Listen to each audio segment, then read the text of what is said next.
I'm going to conduct a quick sound check. Very quick sound check.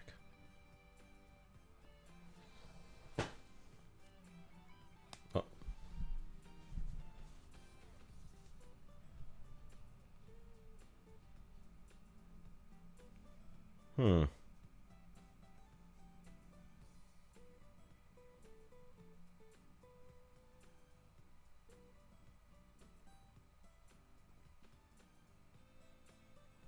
I am just conducting a quick sound check, everybody.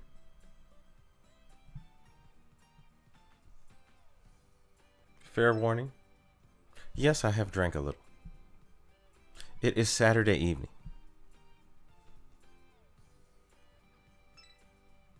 I hope all your Saturdays are going very well. For the rest of you as well.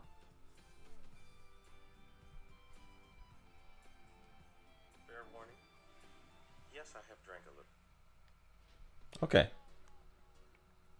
Wait, double check. Okay, I can hear everything. The sound quality seems to be good. So, having said that, I shall proceed further.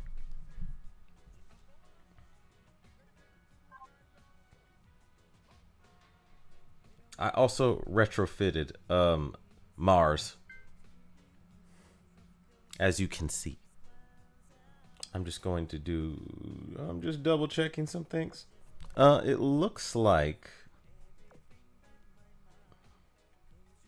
let me see this. Yeah, I mean, I may be starting a little later than I had intended, but better later than never. And it may have to do with the fact that earlier I was drinking. Possible, very possible influence. Highly possible influence. I'm not saying for certain.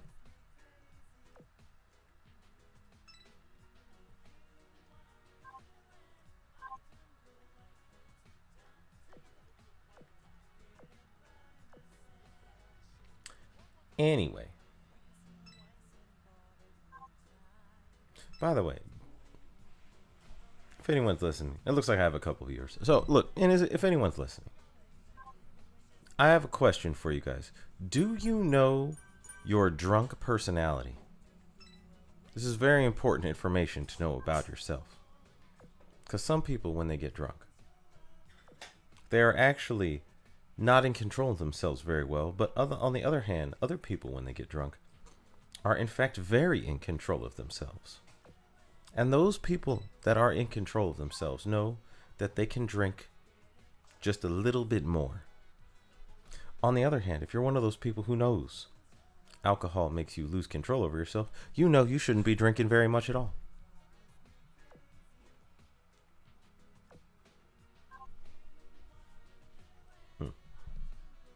It's just something to think about.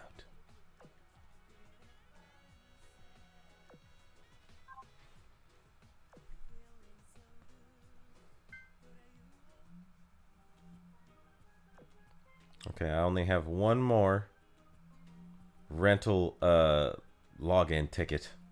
I have to decide on which of these skins I'm going to use it on. I don't have Luna yet.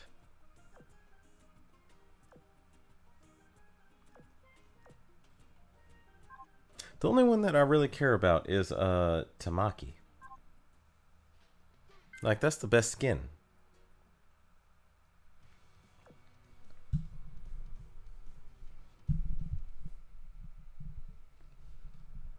Anyway, I have not yet finished mopping up Operation Siren. So I figured I would just start doing that while I'm here.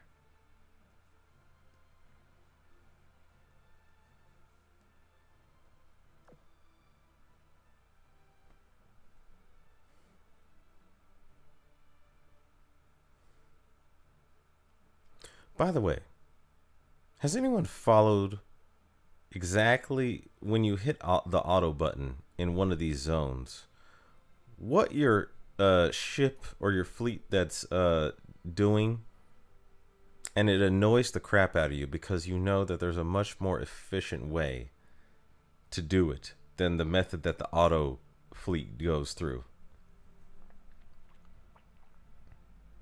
Maybe that's just me.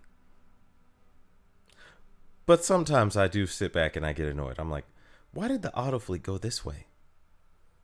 It could easily have gone the other way. It's terrible.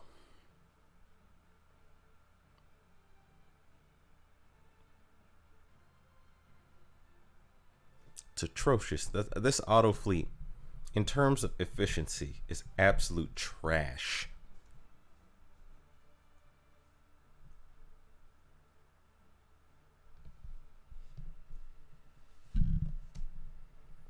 Shuttle Killer says, what going on, OG? Oh, not much, man. Not much. I am just mopping up the rest of Operation Siren before I get to the Arbiter boss. I thought I would just do that here today. Oh, that reminds me. I need to put my blue stacks on high priority. So that avoids all this FPS nonsense.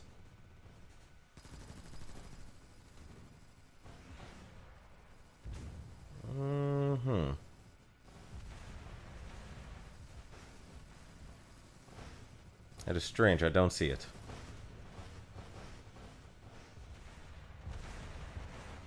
Oh, there we go.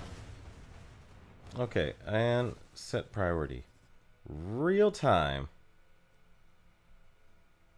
There, that ought to do it. Okay. I would dap you up in person. RJX says, yo. Yo, what's up, RJX?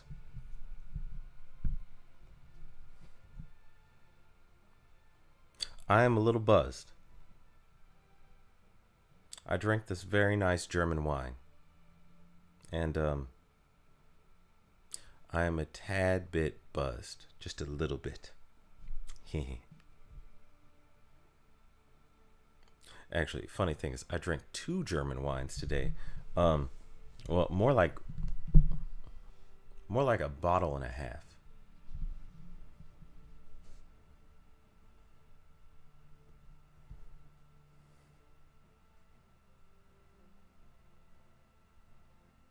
So, what's up with you guys today? How are you guys doing? Shuttle Killer and RJX.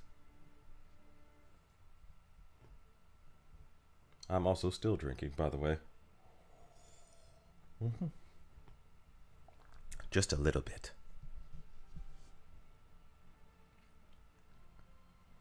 I don't know why, but it seems like... Okay, it seems like the quality... I talked about this in my last stream. It seems like the quality of alcohol dropped during the pandemic, or during and after the pandemic. Like the same beers and wines you would buy, it's like they started giving you headaches or something, or hangovers when they usually didn't give you hangovers. And the only 2-3 countries wines that have not fallen to this seem to be Germany, Italy, and Spain. Say, just chilling on a Saturday? Cool, cool. Shuttle Killer says, I'm finally done with the event and doing Operation Siren now that I'm out of oil until Monday. Oh, okay. Cool, cool.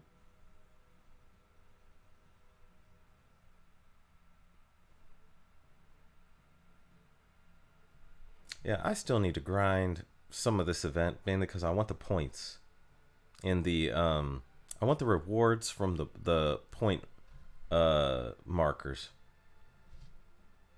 I mean, I just want the gold parts. That's really all I want, the universal gold parts. Once I get the universal gold parts, I won't care about any of the rest of that event. And maybe the Meowficers in the shop.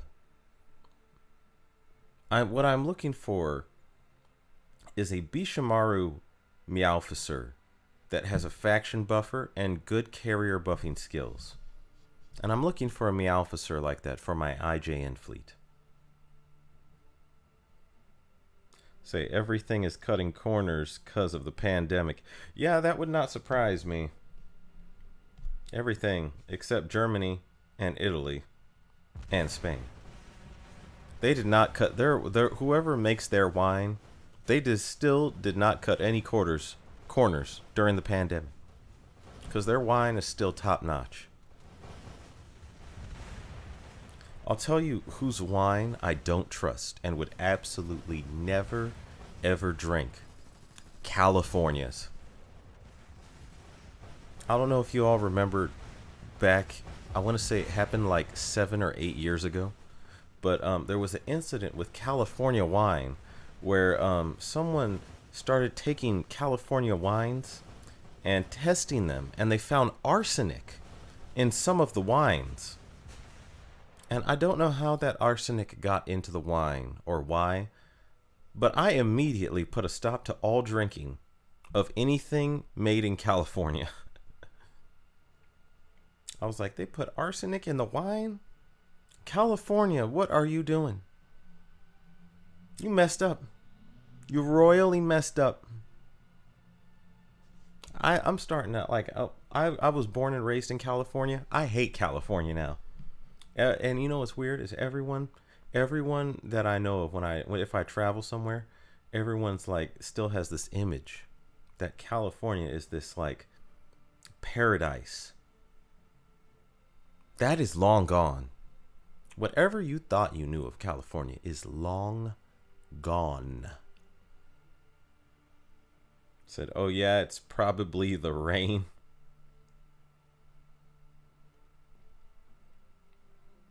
Everything in California is messed up. And pollution, you know, that could do it. That could do it, yeah. I could see that being the problem.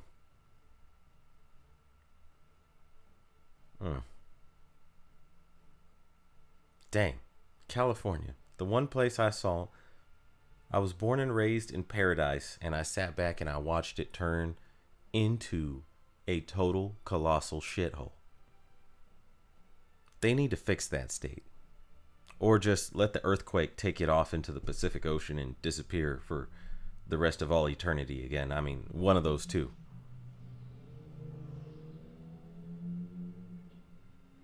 Lol, dude, the whole state is Fresno now? Oh, God, I hope not.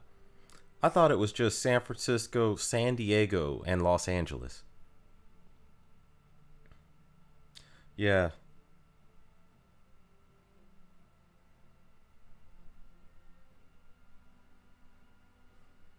And you know what? You know what? I remember last stream I mentioned this. There's a risk, a real risk. Now, due to the rats and the homeless and the lack of sanitation in California, for the bubonic plague to make a resurgence. Think about that. California is going back to the medieval age. That's how backwards that state is. See, this is exactly what I was mentioning earlier with the auto fleet doing this whole thing. Because I'm like, there are so many more efficient ways to do this. Because now my auto fleet, I'm just going to interrupt this thing. See, my auto fleet ran right by this box right here. And then it ran right by this box also here. And I would, whenever I sit back and I hit auto on an Operation Siren fleet, and I watch it run through these little events, I get annoyed because I'm like, it would be so much more efficient to just pick the box up on the way. But no.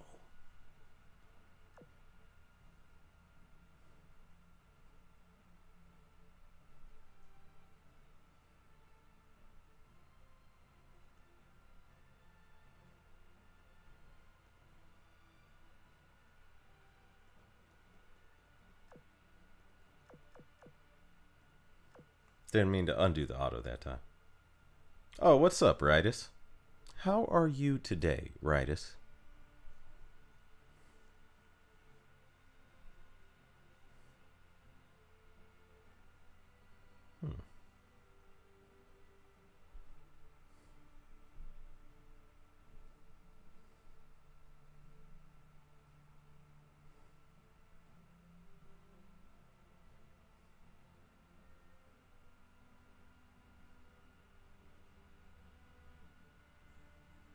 Hmm.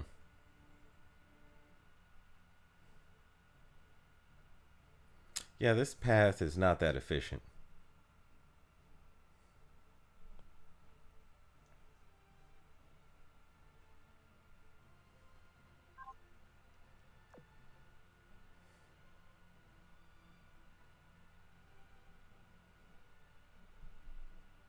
Say, I'm good. Binge watching Claymore, among other things. Oh, what do you think of Claymore, by the way?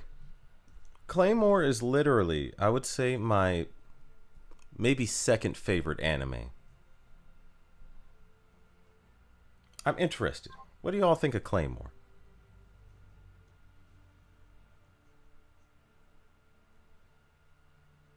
See, I got my Anshan to level 114. She is a beast of a DD. Yes, she is, Shuttle Killer. In fact, here's the thing: is those Chinese destroyers, once you get them to DDGs, the guided missile retrofit, those things are lethal. Although I was a little okay. So here's my thing with this. Clearly, the devs favored Anshan and Chang Chun because they turned them into guided missile destroyers, which didn't exist until well after World War II.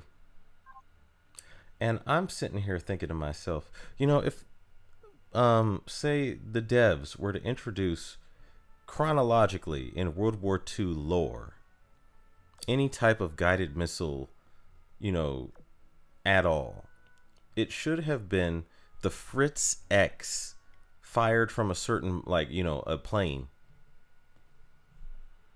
That would have made more sense. The first guided missiles were developed by Germans in World War II and used by Germans in World War II. I was like, man, you really should have. I don't know. It just rubbed me the wrong way that, the Chinese, the Chinese Navy played very little part in World War II compared to the many other ships, got guided missile destroyers before anybody else, when clearly the people that should have got it first, at least, were probably the Germans. I'm like, wait, does that mean, Nicholas is going to get turned into a DDG? Right, it says, I really got into it. The plot is rather interesting and overall a lot of action, so it's nice. Yeah, that is, yeah. Not only that, but I actually, at one point, felt a little bad for the Claymores. Like, they have a rough life. I felt bad for and especially Claire. I was like, damn, Claire. I don't know okay, if I talk any further about what I was thinking of saying, I might spoil the anime for you because I don't know what part you're at in the anime. So I will just keep silent and, let you see the whole storyline. I don't want to spoil anything for you. But yeah, Claymore is a really good anime. It's not, well, I'll just say this. It's a really good anime if you're prepared for sensations of despair, darkness, and no hope at all. That and Cells at Work Code Black. Also another one.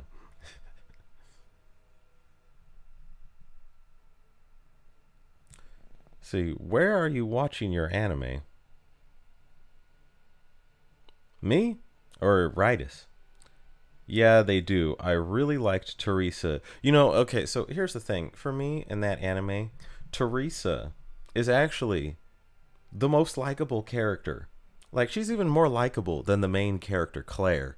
But in a way, that kind of works in the sense that you can understand why Claire looks up to Teresa. Like, the whole lore of why, the whole connection between Claire and Teresa is very real. Mainly because, Teresa, who is a flawed individual, but still incredibly likable. You understand Claire's sentiments in that regard. See, I'm at the part where they are in the Snow City hunting the Awakened and watching it on Netflix. Oh, okay. Yeah, there's some. Yeah, that gets kind of dark, actually. Good luck. I hope you enjoy watching that. Yeah. But yeah, that anime. I know, or I now know why Claire took in Rocky. Yes. Also true. Yeah, she looked at Rocky and she saw herself.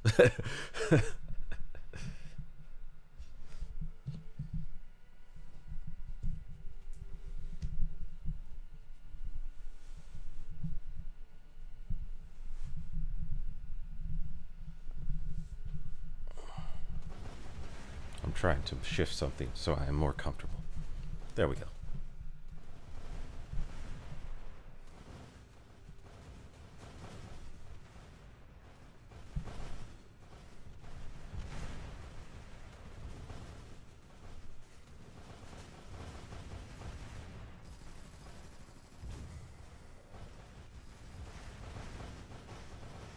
Hmm.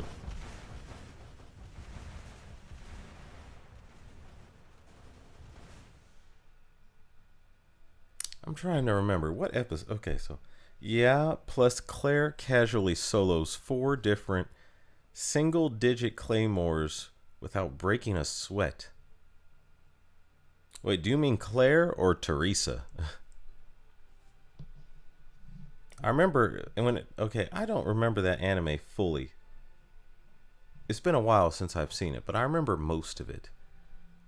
And I remember Claire was like actually she was a good claymore, but compared to other claymores, she was viewed as the weakest. You say, well, that particular encounter went south in the end, but she was holding her ground. Oh, okay, now I remember. Okay, I kind of remember which one you're talking about now. Oh, FF Teresa. Sorry. Okay, yeah, Teresa. Teresa was invincible. Let's see, is this the same Claymore from 2007? Yes, I believe so. That anime, okay, the fact that that anime did not get a continuation was a travesty. That was like, okay, the fact that Claymore did not continue, that had the same effect on me as the cancellation of Firefly. I don't know if you all remember Firefly. Okay, it says there's a reconnection. It says it's reconnected now. I don't know what is up with my internet. I do not see it yet. This is going to annoy the crap out of me. Okay, I see it now. Okay, I see it now. Sound check. It says it's reconnected now. Okay, I'm good. Okay, so you say, plus she was like the first character to actually smile. Yeah, that's true, Ritus. She was the first character to actually smile. And it was a genuine smile. Like, you know how like the anime artists, they can draw a creepy smile, or they can draw a fake smile, or they can draw a genuine good smile. And Teresa actually genuinely smiled. And Shutter Killer says, "Oh my God, Firefly! You know exactly what I'm talking about, Shutter Killer. That show was canceled too soon. That the cancellation of Claymore feels to me just like the cancellation of Firefly, because that show there. And I read the manga of I read all of the manga all the way through of Claymore, and it actually has a very good story with a very good ending. I was like, this anime, there needs to be a petition to continue this anime. You say, I thought it was just me. We are good now. Oh, okay, cool. Cool. We're back. And Ryder says, ladies and gents, we are back. Yes, we are back.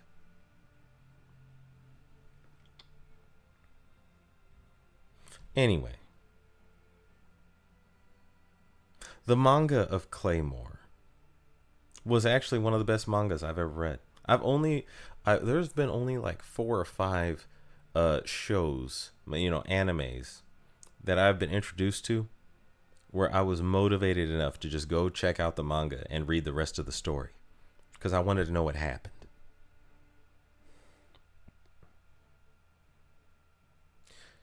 Rita says she had a genuine, wholesome smile. The end of that fateful fight really shocked me. Not gonna lie. Yeah, I second that. It shocked me too. Fateful. Yeah, yeah. It shocked me too. I was sad to see her go. I was like, dang.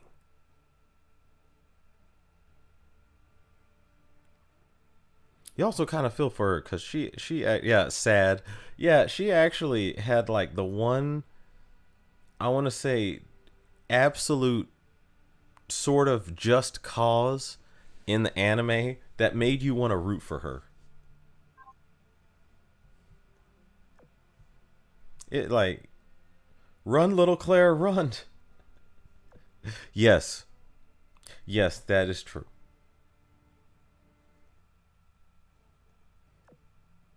That was my reaction. Yeah. Yes, very true. Very true.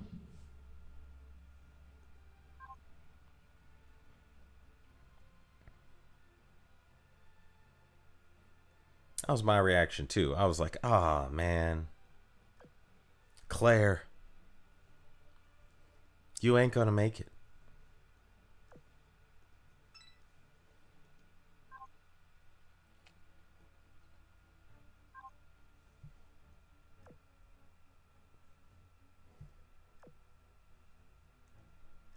Shoulder Killer says, thank you for streaming, by the way. Oh, no problem, man. No problem.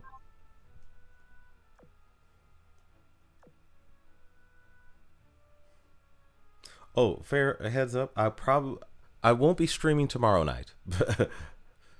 I have an event I'm going to.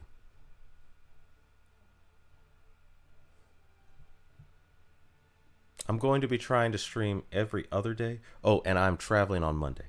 I'm going to try and stream. Okay. I don't know when the next time I'll be streaming this, but I will post updates in my community tab. I have much more streaming to do.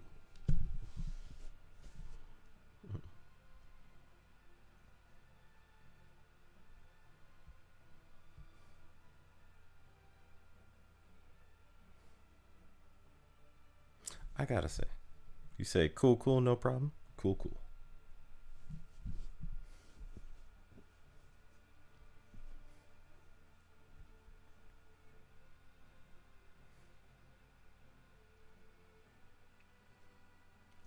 By the way, I am also.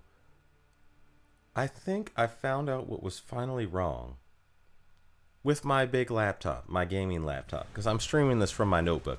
Because for some reason, I can actually smoothly stream Azure Lane from my notebook, but not from my big gaming laptop. And I think that the truth is, there's just too much data on there. I need to correct, like, the C drive is damn near full. I have deleted everything. I've tried to get rid of that.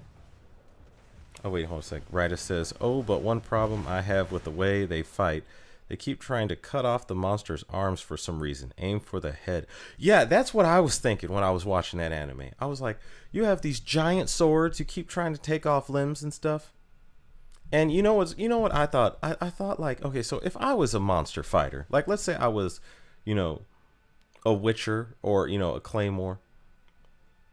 If I cut off like let's say I fought the first 3 monsters, and if I cut off their arms, and those monsters somehow had the ability to replace their arms with something worse, like tentacles or, claws that pop out of the arm, I would take a hint and I would just keep going for the head. I'm like, oh my gosh, these monster hunters, you guys are doing it wrong. You guys, you did not learn from the first 50 monsters you killed. They do be loving cutting off the arms. Yeah, squish the damn head. That's what I said. I was like, are you serious right now? The last 50 monsters, I cut off their arms and something worse grew back in its place. You know what we should be doing? We should keep cutting off arms. In fact, we should cut off more arms. And I'm just sitting there like, "Oh god, no." No wonder these claymores get killed so often.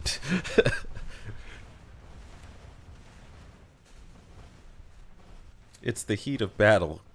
Gotta stick to the plan.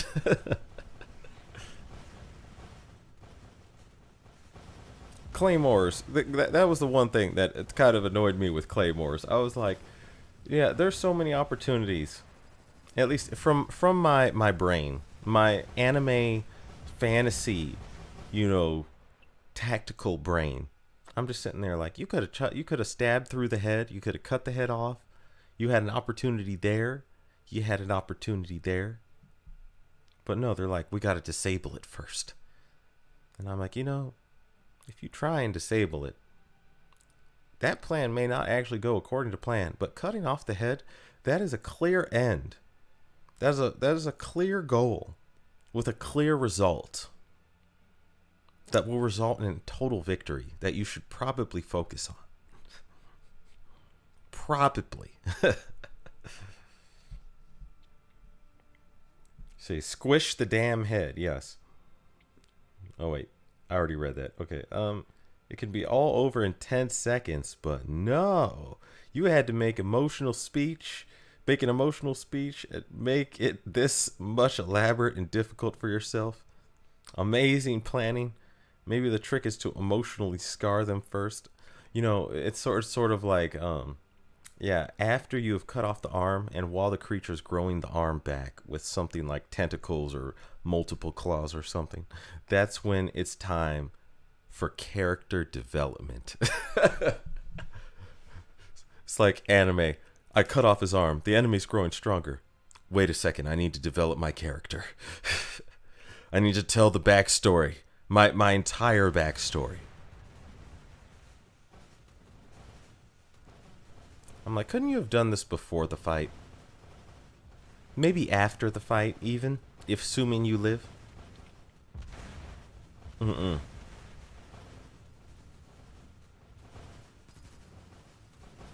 See, in the army, when you get ambushed with accurate fire, you rush towards the fire. Been that way for centuries. To me, that makes logical sense. Because if you get ambushed and you retreat, you turn your back to the enemy.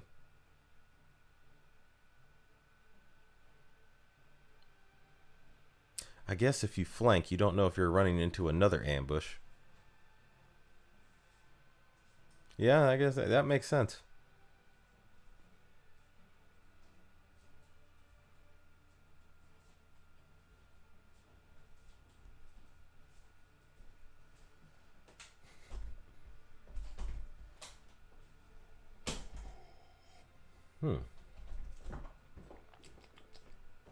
Very good wine. It's okay. Say, Claire, help us. Hold up, I'm getting my character development. I'll be there in 10 minutes. Yes, that happened. That happened on more than one occasion. Someone needs to conduct, I want to call it anime battle training. And the battle training is this. Like the very first class of anime battle training or anime fight club. It would be running to all of these anime characters and telling them, look, when you are in the middle of a fight, that's not the time for a long speech. That's not the time for character development. You save that for before or after. There is no in between. Not only that, but if you get killed in the middle of the fight, all your character development goes down the tube anyway. You might as well save all of that for after. You know what I'm saying?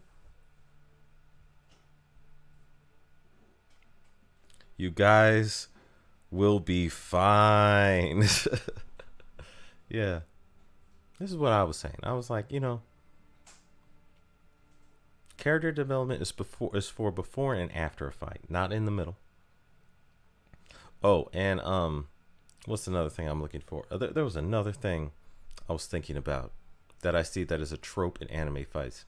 Okay, I don't know if you've seen Dragon Ball Z, but if your enemy has not reached their final form, and the enemy has specifically told you they have 2 or 3 better forms after the one that you fought them in, don't let them reach that final form. Kill them immediately. Go full strength on them at that moment. That is one thing that annoyed the crap out of me with Goku in Dragon Ball Z. Do y'all remember the episode where Frieza is supposed to power up? And the power up, Shidokill says, no, you gotta give them a sensu bean. Oh, that's even worse. Oh man, Cell. I remember that fight now. He fought Cell. That moment actually annoyed the ever-living crap out of me. Even as a kid when I watched that, I was like, Goku, what are you doing? Literally setting up little Gohan for death.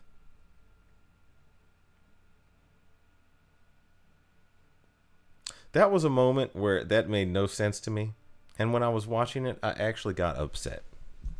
I got mad at Goku. I was like, you are fighting for the sake of all mankind. Like, imagine this. Imagine you were watching. Imagine you're in Dragon Ball Z land, but you're a regular person. You're not a Super Saiyan. You're not even Krillin. You're just a regular, average Joe person. And you're sitting there watching the fight against Cell on TV. And then the guy fighting the enemy decides to gamble the fate of your whole planet, your whole family, everything, your whole life, everything you ever worked for, just for the sake of making it a fair fight. That guy is the first guy to get rid of. That's the first guy to get rid of when you have an alien invasion or something you need to save the world with. If there is a guy in, like, let's say aliens invade.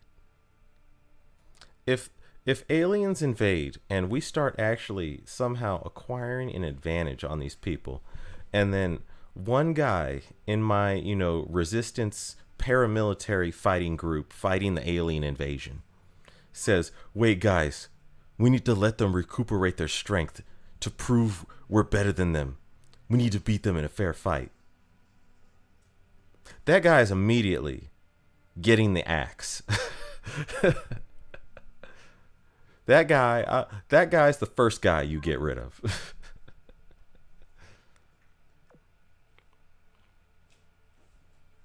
I'll be like, okay, look, we're not fighting fair here. This is for the fate of the planet. If luck falls on our side, we ruthlessly abuse it, no matter what the circumstances. Oh, right, it says number 2, a fight is not, I repeat, not the time for character development. No freezing for 10 minutes mid-fight. Regular people are doomed in animes. That is also very true. Oh, wait, I need to check which one of these storage things I got to go through first. Any one of them. Okay.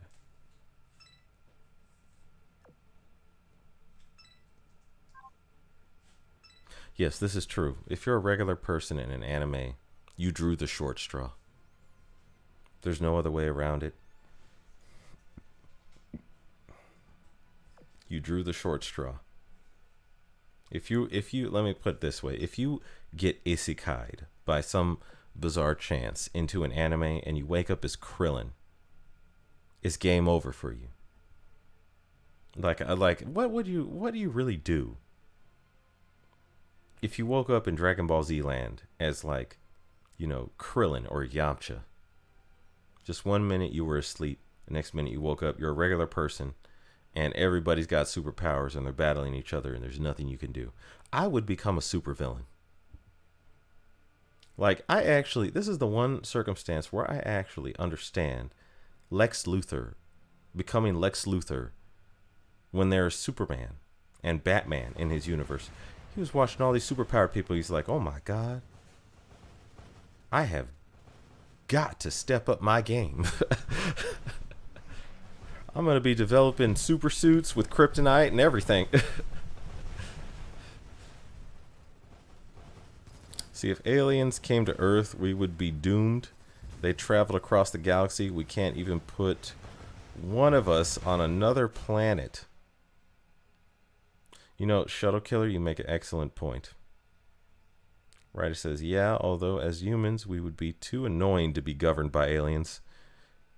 Writer says, if that was their intention to begin with. You know, this is what so I remember watching this, it was a military sci-fi documentary of some sort.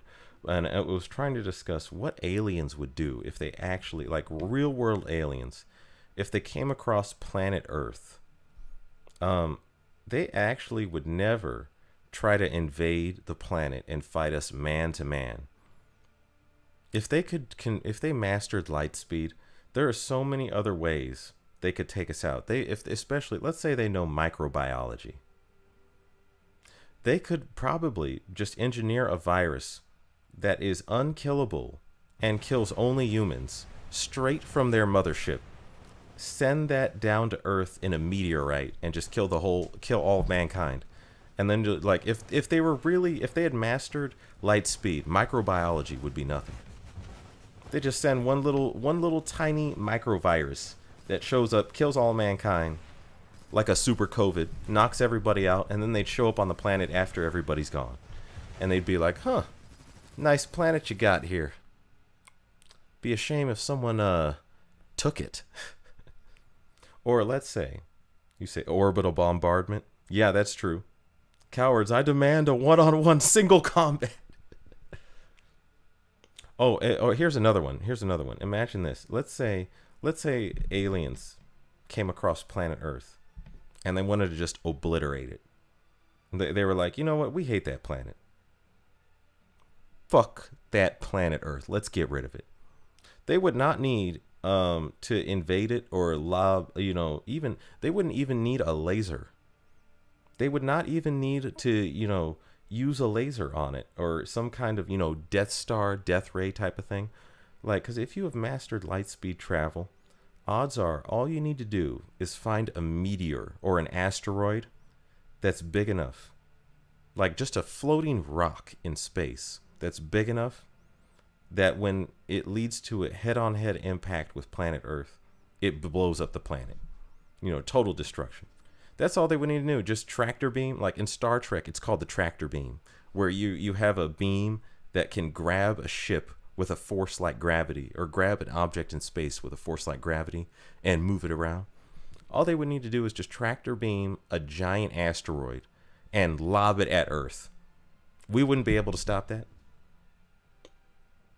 We'd instantly be space pizza in 2 seconds. We wouldn't even feel it.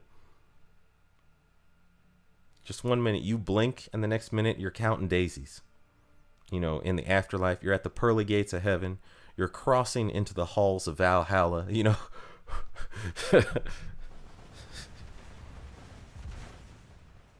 say, why though?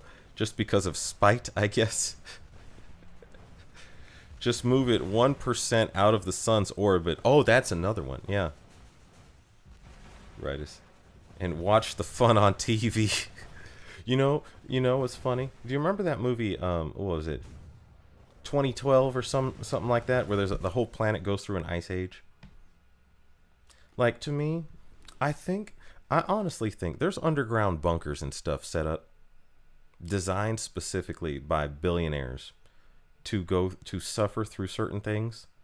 That I think there's got to be one of those that may possibly be able to survive underground and in a case of a massive freezing event and still be able to live. So I think those people, That's actually a good idea for a book. Okay, so imagine this.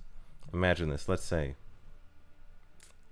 you see, and watch the fun. Oh wait, Ayo, what's the blue team on the SK? The blue team on the SK? What is the blue team? Are you looking at something on my screen? Anyway, so imagine this. Imagine, so just the rich people. Yeah, well, the rich people. Or I would say, here's the thing: people that bought those apocalypse bunkers that have food for years just stuffed inside of them. I imagine they could last as long as their food supply goes. But at the same time, like let's say you were an alien and you came across planet Earth. You just pulled planet Earth out of orbit by 1% and you froze the planet. How long do you live before? Because I imagine what would be the goal of that? Because I imagine your goal is to kill everybody on the planet. So let's say, but in order to get it back to normal, you would also, if I was an alien personally, I would want to take over planet Earth. So I would pull the planet out of orbit by 1% for like a year or two.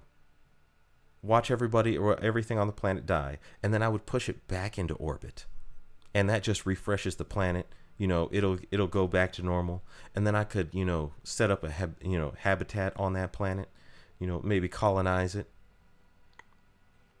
Imagine this. Imagine you. Let's say you got into one of these bunkers with these rich people. Right? It says, "Hear me out now. Can I introduce you to some anarchy? I thrive in chaos. Move it closer and watch them burn." That's another one. Yeah, you could move it closer and watch them burn. But then if you pull it out of orbit, it immediately, or pull it back into position, it then becomes habitable again and nice again. So imagine this. Let's say you were an alien. You tractor beamed Earth out of orbit, and you froze the planet, and you watched everybody, everything freeze to death, and then you as a person, suddenly you go back to Earth. You're a person on Earth, and then you go back into one of these bunkers. And let's say some rich family decided to take you in. One of the insanely rich people just decided to invite you into their bunker. He said, "Look, I only have daughters. One of my daughters would like a husband. I need to reproduce and continue humankind, whatever." So he brings you in. You marry his daughter or something like that. And then a year goes by, and then you have like a periscope where you can look up at the planet and see until it's habitable. So a year goes by. You come out of this bunker, and you find everybody's dead, and suddenly there's aliens colonizing the planet, trying to take it over. You know what they would do? They would look at you and be like, "Somebody survived? Clickety clack." "We did not finish the job." So you have to avoid them finding you. You have to stay in hiding. This sounds like the plot for the movie, what was it? Battlefield 3000? Battlefield Earth. That was it. Battlefield Earth. If you haven't seen that movie, it's entertaining at the very least. It's not motion picture worthy, but I mean it's still entertaining.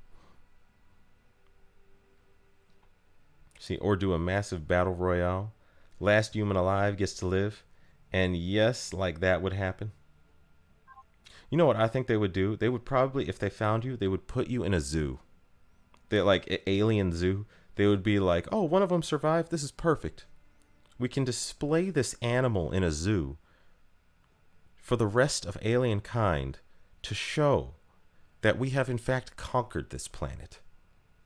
And you would just be sitting there in like I don't know, a box, maybe a cage even, being treated like, I guess, an animal in a circus. You would be a circus animal.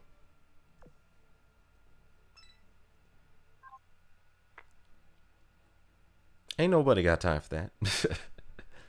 I mean, somebody may have time for that. It ain't gonna be me.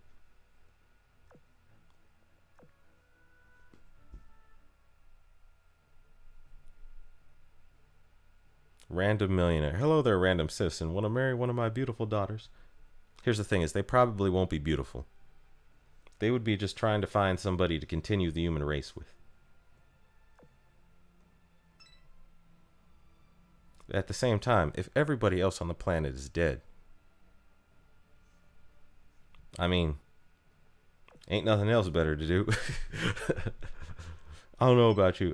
You know what's funny? I have never seen, I have rarely ever seen like, hold on a second. We just made a new movie, No Hollywood.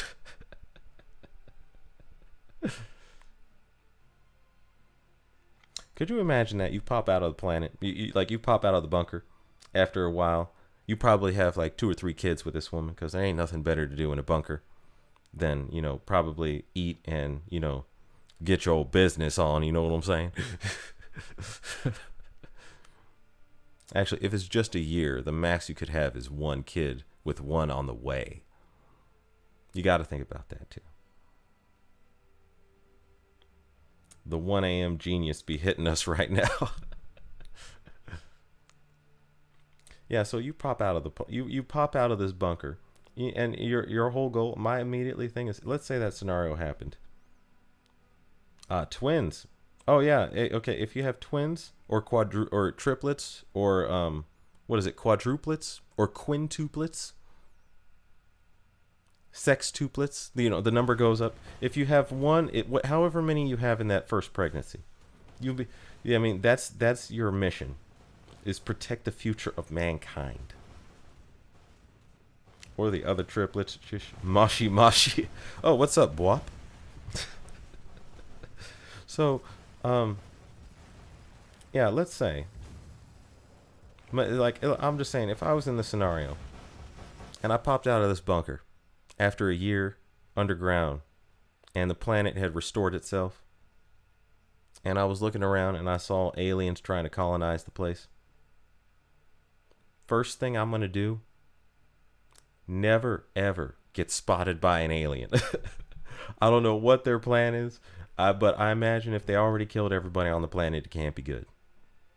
Whatever they have in store for you would never be good. So you all hide yourself immediately and continue the human race. Is it worth protecting at this point? You know what the thing is? It's not about what do you mean? The kids or the planet? I mean, if they're my kids, I would protect my kids. But I'm just saying, it's not about necessarily them. It's about you. Hide yourself and your planet. Good game, aliens. We had a good run. Well, the thing is, if you're still alive, the run is not over. The game is still not over as long as one human is still breathing. And if I am that human, you can be damn sure I will play that game to the end. I'm going to make them aliens work to exterminate the human race. If I'm the last one alive, I'll be like, okay, aliens, I'm not giving you anything easy. You ain't getting nothing from me. It ain't over till I say it is. Exactly. That's exactly the attitude I'd have. I'd be like, look, you may have got everybody else, but you didn't get me now, did you? You didn't get me now, did you? I'm the last one.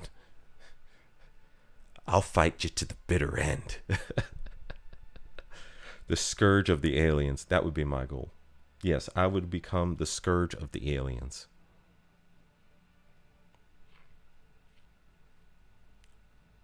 You know what would be funny? What if the aliens were like a different human? Like, imagine this. Imagine aliens come to planet Earth and they don't look like, green people with giant, big, black, googly eyes. They look like humans. Like they're genetic. Like what if they were actually humans from another planet? Like they look like us, they walk like us, they probably have their own language. It was just another like all the other planets had like their own human race version. You know what I'd be trying to do? I'd be trying to steal clothes of one of these humans and try and blend in with them and walk around and see what they were talking about. Be like, excuse me, good sir. Here's the thing: is it would take me forever to learn the language, if I ever could learn the language. I'd be sitting there watch, like looking down, trying to watch them, talk in the coffee shops, writing notes down, being like, oh, that's what they're saying. I would be sitting there like, wait, some guy ordered a cappuccino. I need to remember to write that down so I know how to order a cappuccino myself. Actually, I don't know. Maybe they don't even use money. That's another thing. How would you get money in that society? I may be the last human, but guess what? This will be the last face you'll ever see. Exactly. Exactly.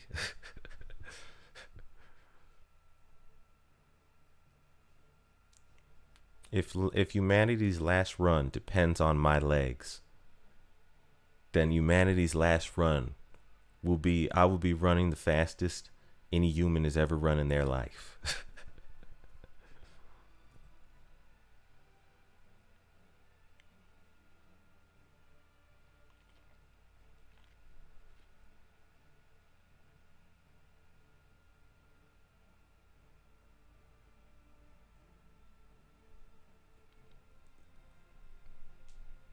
I was also thinking about this. I was like, what if they colonize the planet? And then, you just keep your kids hidden. But your kids grow up not knowing what's out there, not understanding the language, none of that. So after they colonize the planet for like 4 or 5 years, their motherships leave, and they've already built like maybe 2 or 3 cities.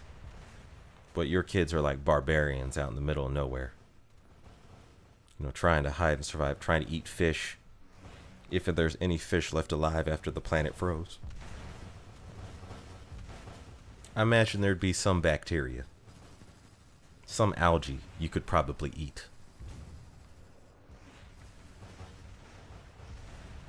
Unless in that rich person's bunker you stored a bunch of seeds and crops and stuff that you could feed on. That would be nice. Like if the rich man's bunker had its own greenhouse garden with crops and stuff that you could farm inevitably, and you were trained for farming. That actually could work to your advantage. You could be, you wouldn't leave the bunker for a while, but you'd basically become a farmer, underground farmer.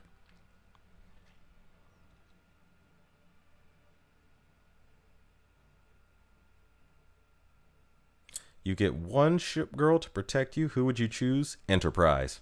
Hands down, it would be Enterprise. Why? Because you never trade luck for skill.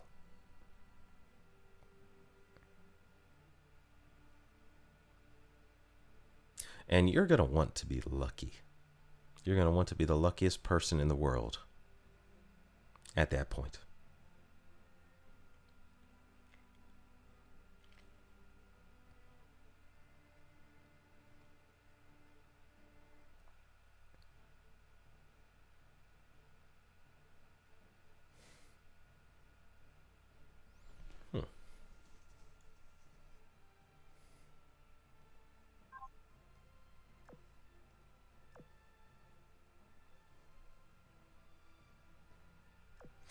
I've run into Akashi a lot lately. I have not run into her this often in a very long time.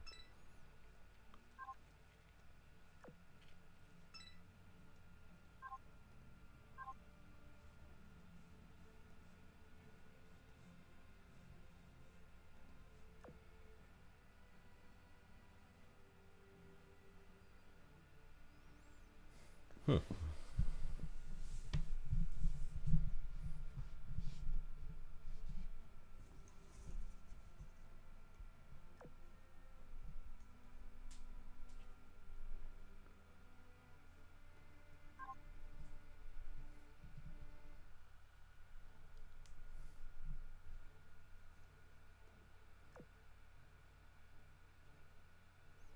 See, I feel like Enterprise is in a weird place in AL at the moment.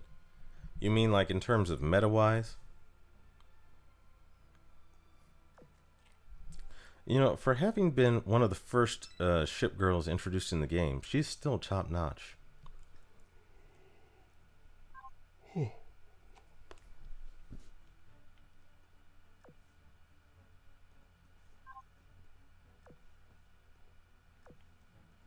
The thing is, Yorktown 2 as in terms of being an Eagle Union carrier, Yorktown 2 completely overall outperforms Enterprise. The UR carriers seem to be more consistent.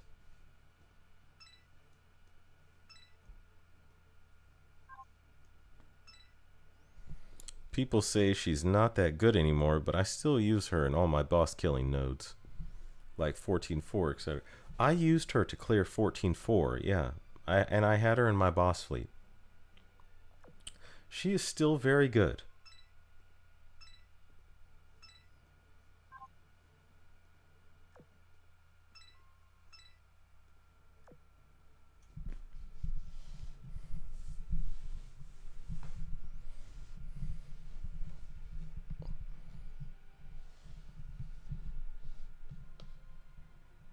Yeah, Enterprise is still like I believe here's the thing is if you equip her right, she still technically does more damage than like almost every other carrier in the game. She's one of the top damage dealers.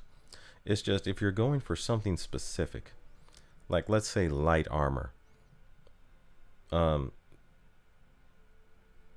Yorktown 2, light and medium armor, because Yorktown 2 has that focused rocket barrage, she is way better for light and medium armor. And then for heavy armor,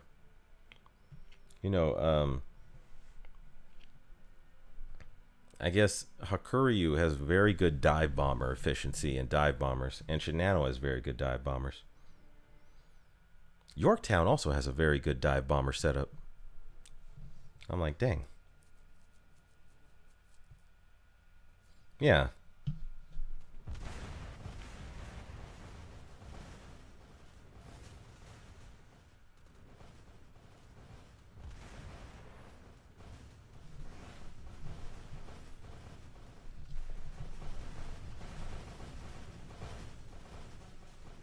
See, Enterprise is good. It's just she's not particularly when you get to the meta fights, really, she's not particularly the best at any specific armor type anymore. She's still very good though. Like I used her to clear 14.4. Actually, I used her to clear all of chapter 14.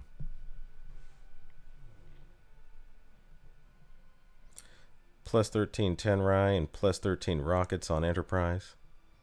I had to take a break to think 1 sec while I type this up. Still pretty terrifying.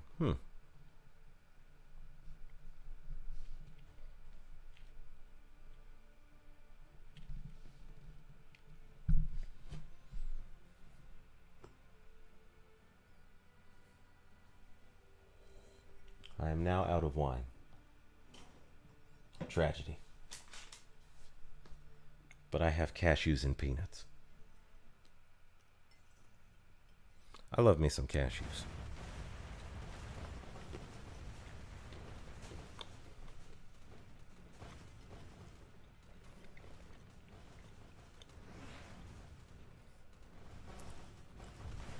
Oh, lost one.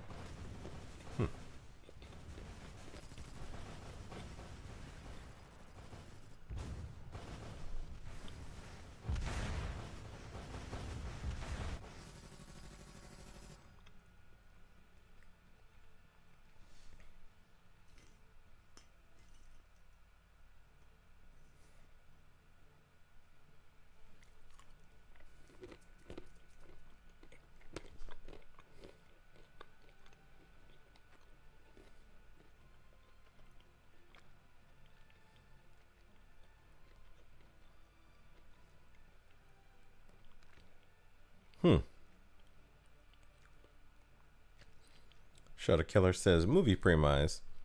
Aliens come to Earth and move the Earth's orbit and watch the slow death. But that only the first 10 minutes of the movie. After that, aliens move it back. Character limit. And try to colonize. That's the conflict. Humans figure out a way to defeat or live with the aliens. And Bob says, I think the only different comp I ran during 14 World 14 was 14.3. I used Richelieu in the boss fleet. Shuttle Killer, we go heroes and everything. Exactly. Exactly. That's exactly my plan.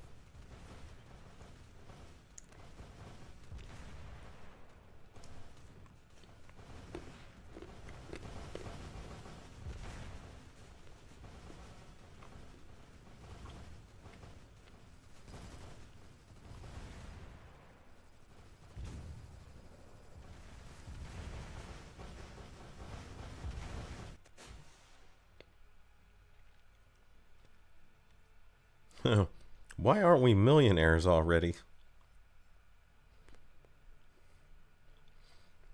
I don't know. Some people just me, I'm like, I think I need to. That's a very good question. I think ultimately though, if I really wanted to work my ass off, I could be a millionaire. Just I'd have to grind so much it makes my life miserable. In the end, I'm going to have to grind a lot more anyway. I'm like, I might as well aim for a positive goal.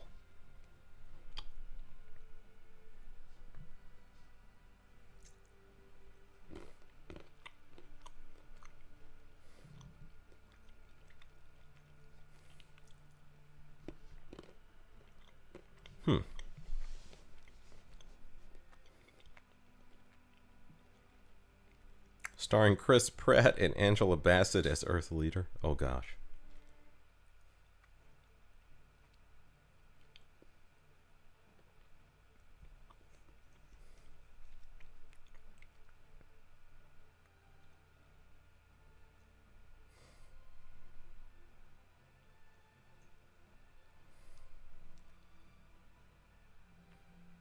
You all see how inefficient the path that the auto takes for your fleet? It's like it goes damn near everywhere for picking up one thing. Say millionaire doesn't mean much these days. Yeah, this thing is, I think anyone could become a millionaire if they're willing to just work hard enough. Especially now, due to inflation, being a millionaire ain't all it's cracked up to be. You'd have to be a multi-millionaire to have the same status as a millionaire now.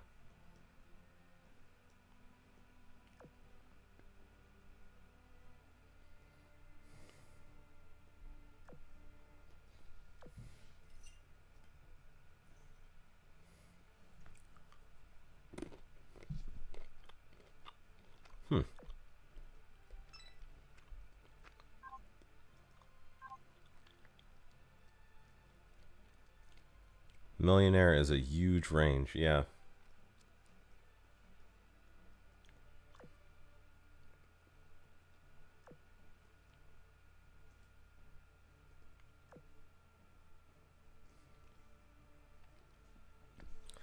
Like being able to own a house, you're pretty much there.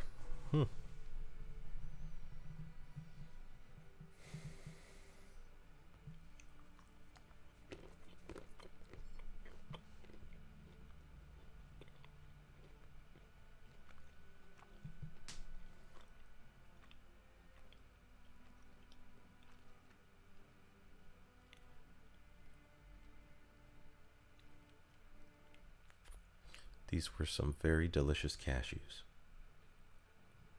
I am quite pleased with my choice to eat them. The house I grew up in is now worth over $1 million, and it's not even overly nice. It must be in a nice area, though, yeah.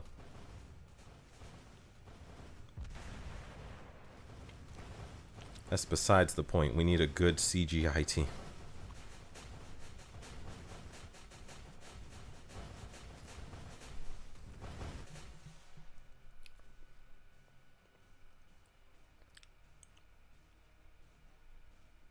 I'll call Weta workshops.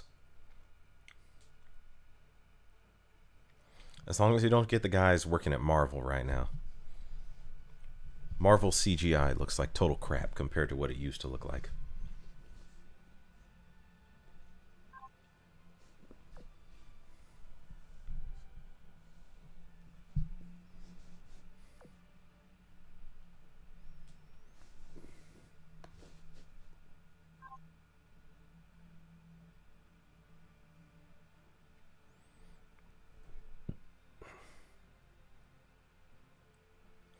It's not even a nice area. It's way out there in the sticks country. Oh.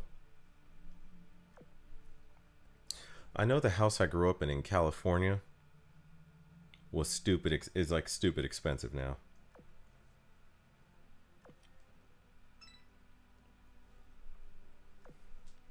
Because it's in California.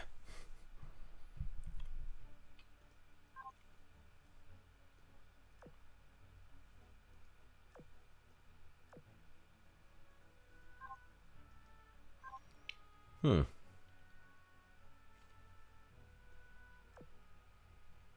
want to say I'm almost ready to fight the Arbiter boss.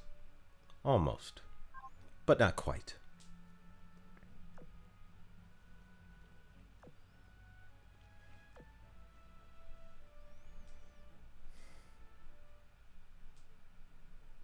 See, Weta is the workshop that did Lord of the Rings and Avatar. Oh, yeah.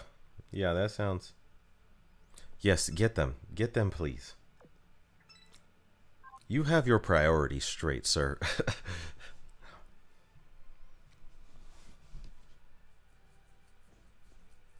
Yeah, Lord of the Rings was...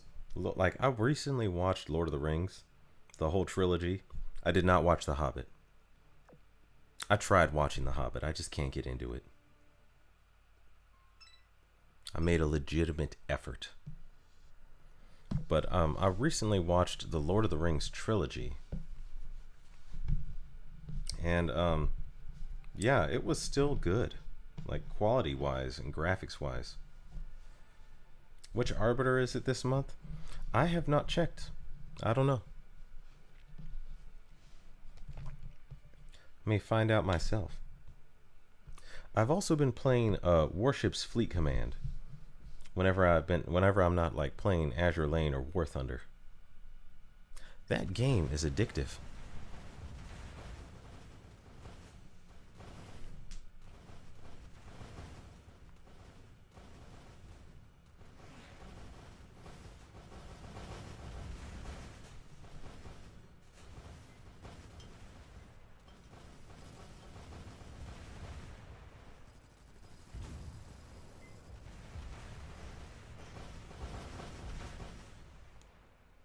Yes, what armor type?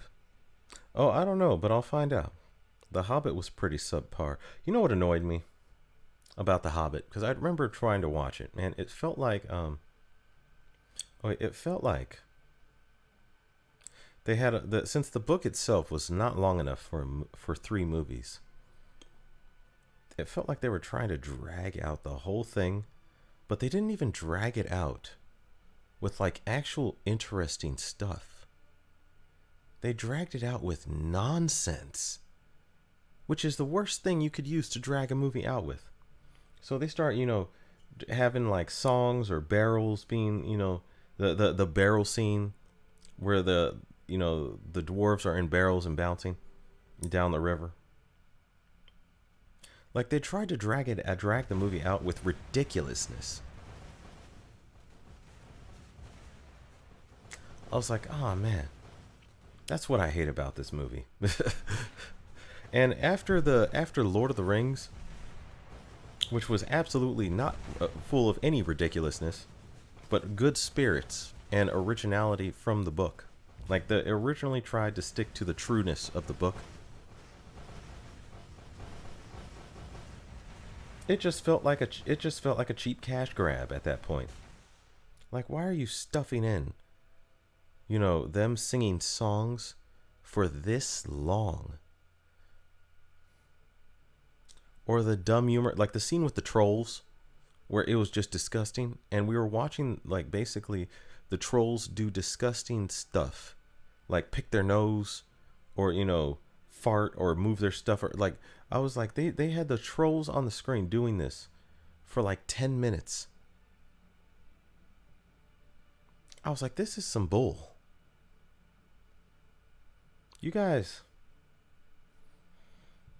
this is an outrageous attempt at a cash grab, using one of the best franchises ever.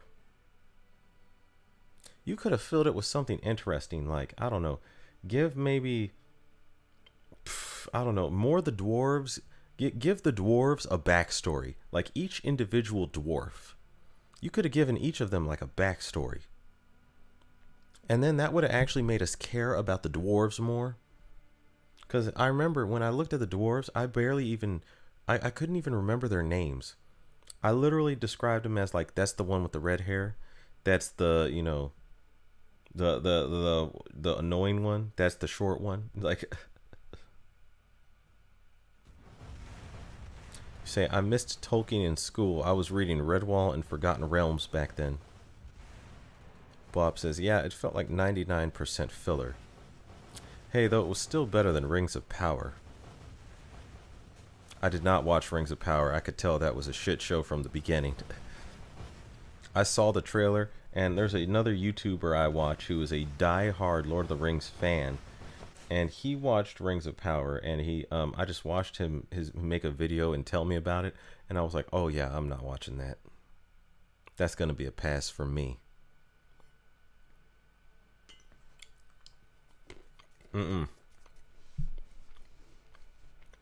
That was no bueno. Yeah.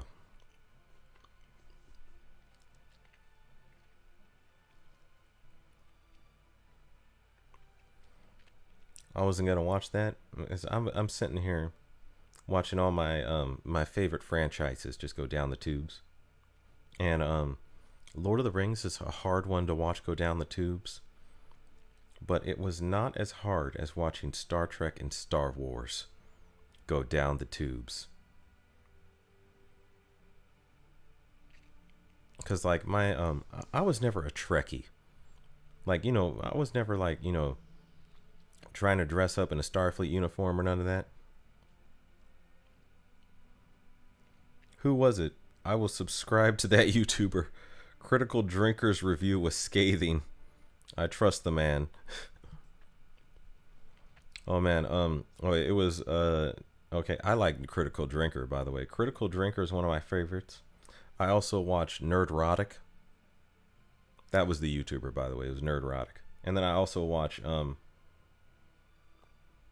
okay, I will also watch okay, Critical Drinker, Nerdrotic. I also watch Young Ripper. Young Ripper is one of my favorite YouTubers.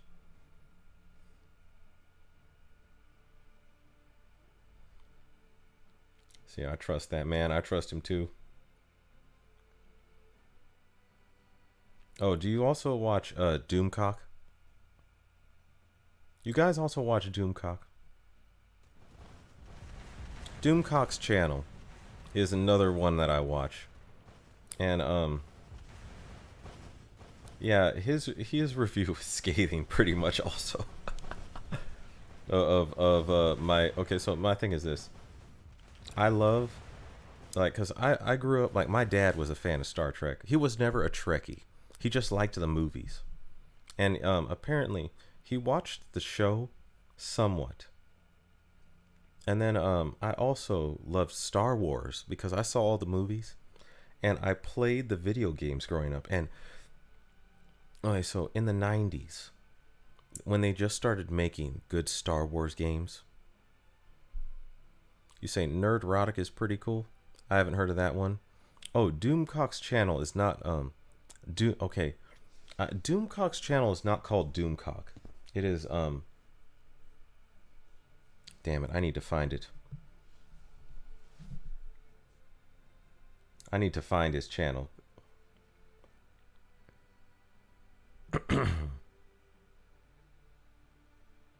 It's called Overlord DVD. Okay. Overlord DVD is another YouTuber that I watch. But yeah. I was sitting here watching cuz I love Star Trek. And not only that, but okay, so I don't know how this is how other maybe other people in the services feel about this, but if you are in the Navy, you actually do sort of feel a type of identification with Star Trek because it's ship based. We need your subscribed list. But cuz Star Trek is ship based. So, you know, there is that dynamic of, you know, being a sailor on a ship, even if it's in deep space. even if you are going where no man has gone before. So, Star Trek is like I don't know. I liked Star Trek. I liked the movies anyway, and I watched. I never watched the original Star Trek show, and I can't watch it now. It's too dated. I did watch The Next Generation growing up because my dad and my mom watched The Next Generation. And The Next Generation had actual good lessons for see, we need your subscribe list. I will check them out. I subbed to everyone mentioned that I wasn't already. Well, what was I saying? Okay, so I love Star Trek. And I remember watching Star Trek The Next Generation, and although there was some stuff in it that was wildly outlandish, it actually had good lessons. Like the morals of the stories were actually very good for like people in real life. And so needless to say, I started trying to watch the new Star Trek, which is called Star Trek Discovery. And I was watching this show, and it starts off with the main character, who is named Michael Burnham. And then it has Michelle Yeoh in it, who is actually, Michelle Yeoh is an actress who is actually very good, and I like her very much. Okay, well, I'll just tell you, I like Michelle Yeoh.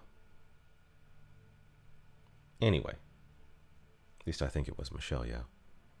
If I messed that up, I'm sorry. But so what was I saying? Anyway, so this show starts off basically with the Klingons getting into a war with the Federation. And Michael Burnham is told specifically they have one Klingon that is like the Messiah figure. Do not kill this man. If you kill him, the Klingons will have a reason to perpetually be in war, because they will have their first martyr. You know what Michael Burnham does? She sees that guy kill, her commanding officer, and without a second thought just blasts him into oblivion, thus dooming millions and millions of lives of the Federation to perpetual war. And she didn't feel a damn, like she keeps, the way she carries on through the series, she does not give a damn that she just caused a perpetual war and millions of, possibly billions of deaths. She's just like, I did what I did. And I was like, oh my God, this character, it's almost like this character is designed to be unlikable. I do like clip channels of Star Trek. Oh yeah, that's understandable. I work in law, so of course I identify with She-Hulk. TNG was top tier. I watched that all of the time back in the day. TNG was top tier. Oh, also, which one was it? Star Trek Voyager? Which Star Trek had 7 of 9? You know, the super hot blonde, like, she looked like a supermodel, but she was formerly Borg, and she was trying to reintegrate herself back onto the ship, back onto the Enterprise. That was that's literally, I'll tell you this, I think it was Star Trek Voyager. I watched Star Trek Voyager just because she was in it. I was like, who is that? I need to go take a look at that series. Okay, it looks like now I have to prepare to fight the Arbiter boss. At least the easy version of him. So you're about to find out the armor type of the Arbiter boss. And the first time you fight the Arbiter, he's usually got some kind of heal mechanic that nulls your healing. So I may want to get rid of Perseus. Where's Queen Elizabeth? I could use Queen Elizabeth this time.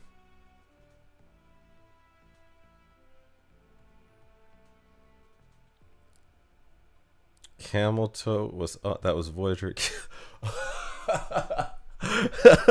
On point, you say. Oh.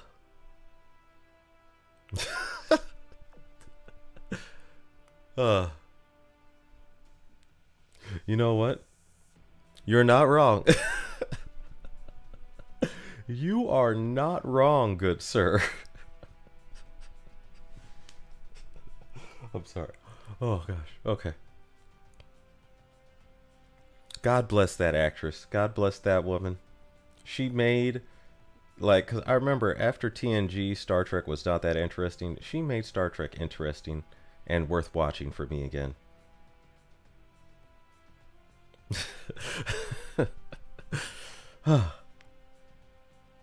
Anyway, you can go back and check prior to sorting your fleets. Oh, okay. Okay, let me see. Oh yeah, I can change the armor, the gear before I fight the enemy. Here, okay, wait. I'm just selling. I think I'll take this one. Sorry, North Carolina. North Carolina needs to get a dang good augment. I'm sorry, like out of all the battleships, her lore really is, her real life lore, it really is like the deepest. That's what she said. But her actual like combat history is intricate and full of all the battles that mattered in the Pacific. Okay, I think I'll take this one. Wait. I think I'll take this one. Sorry, Ganget, but I'm not using you right now. And do I have a Mark 6 available? I'll take that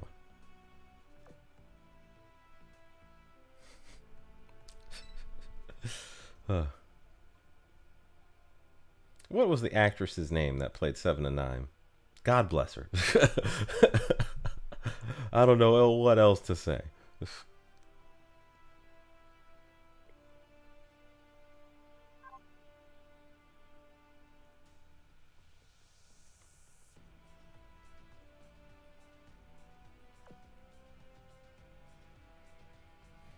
I don't have Azuma fully leveled up yet, but I can't tell if a fully leveled up Chikuma is better than an Azuma. Actually, here's the trick. It depends on what armor type. Because Azuma right now can only use an HE gun. So I'll stick with Chikuma. Oh, you can do a deep dive with North Carolina. I started something, didn't I? This is my fault. Naughty, naughty.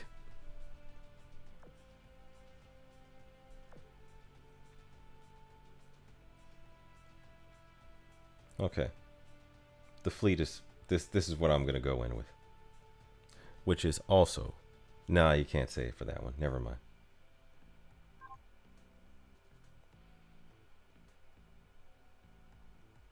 Okay. Okay, we're good. And time to go pick a fight.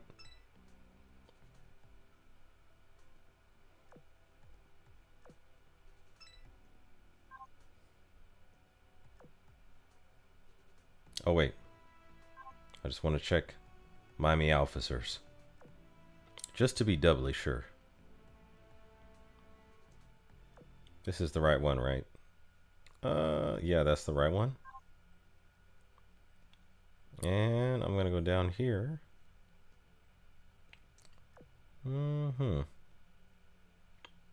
That is not the right one. Wait, which one is the right one? Nope. This one. Okay.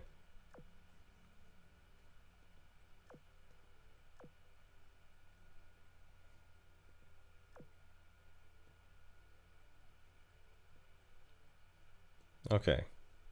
Solid. Solid, solid, solid.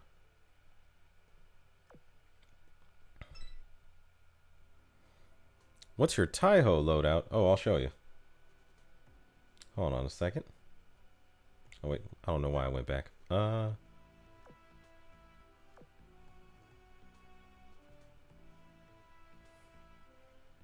Yeah, I gave her full Japanese aircraft loadout.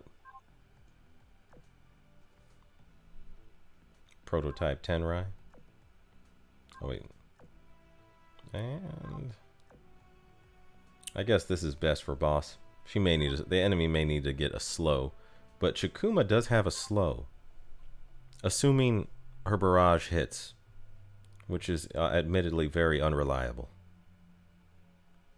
Chikuma, you know what the thing is, Chikuma would actually be the very perfect anti like tank for an aircraft fleet, because she has this skill right here that yeah, it could if the seaplane's bombs hit, it is perfect for an aircraft carrier buff.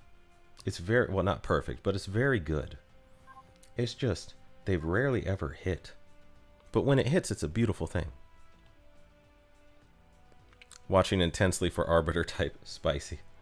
Okay. All right, time to rock and roll.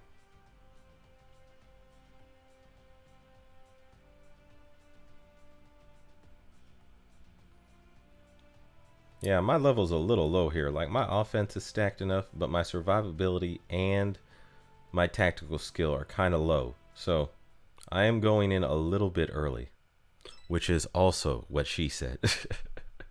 Technically what he said, but you know, you get my drift. You all know what I mean. Okay. I have my subs activated, and I think I will start off with my Iron Blood fleet.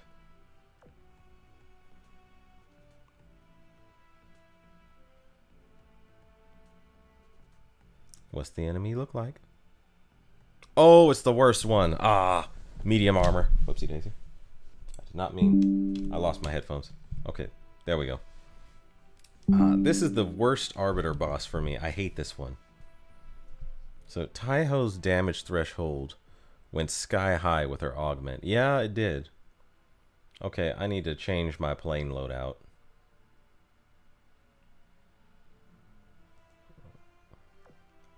Switching up everything for medium armor. I'm going to start off with the Germans.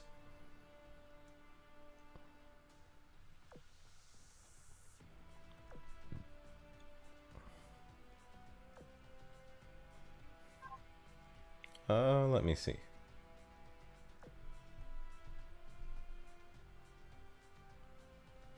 Actually, I do remember.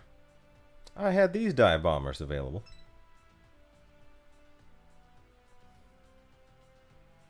I'll leave that one there.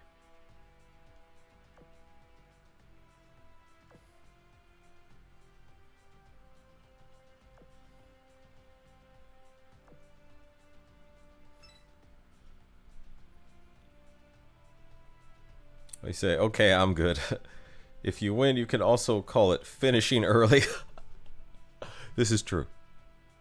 Say, oh no, I was spec'd for medium. I am a medium in this case is exactly what you want. Let's see. Actually, she's good setup for medium armor. Actually, she's also good upset. So my whole German fleet is for the most part already set to fight for medium armor. And I believe Bismarck does have the Italian gun already. Yes, she does. Oh, that's perfect. That's perfect. I have my subs ready to go. All right, I guess. Here goes nothing. It's time to pick a fight.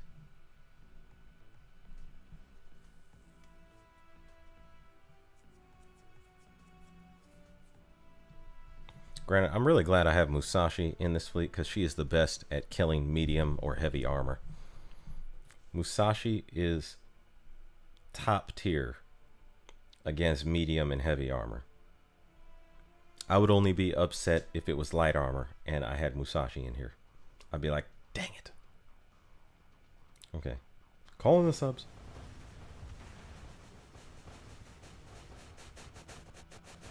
You know, I've never done an Arbiter boss on blue stacks like this, but it's holding up pretty well here. Except for that. Get him, Bismarck.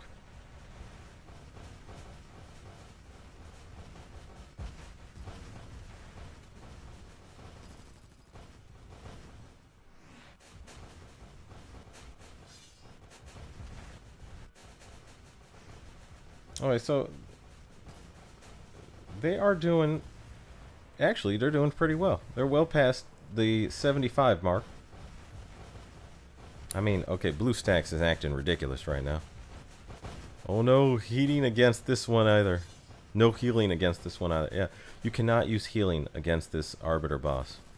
At least the first time when you intercept the Arbiter boss and you fight them on normal. When you fight them on hard, you can use healing, but you cannot fight them on normal with healing because they always have some skill that like turns your health into damage or takes all the health you try to heal yourself with. You know, they lasted pretty well here. Good job, Germans. Yeah, they ripped the shield apart and the normal. Yeah, good job. Good job, Germans. I may not even need another. Yeah, I may just send in my American fleet and they'll mop this up.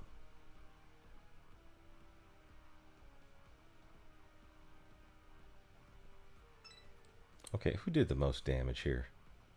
August on Purse. Actually, that makes sense. That's exactly what her skill is targeted for. Yeah, she did the most damage by a long shot. Go AVP. And of my subs? Okay, that makes sense. Okay, not bad. X43, very good.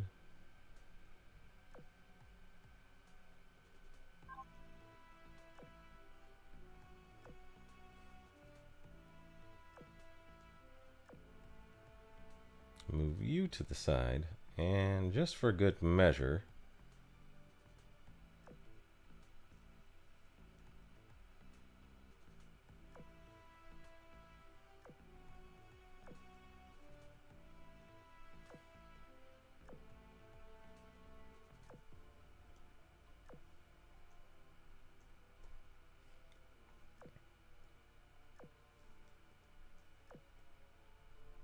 okay.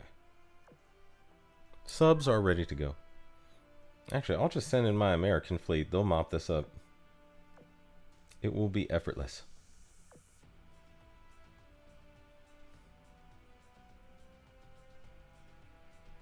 I told you AVP was the truth. Yeah. AVP has been basically saving my butt in PvP, or not PvP, in Operation Siren. One of the best carriers ever to use in Operation Siren is AVP.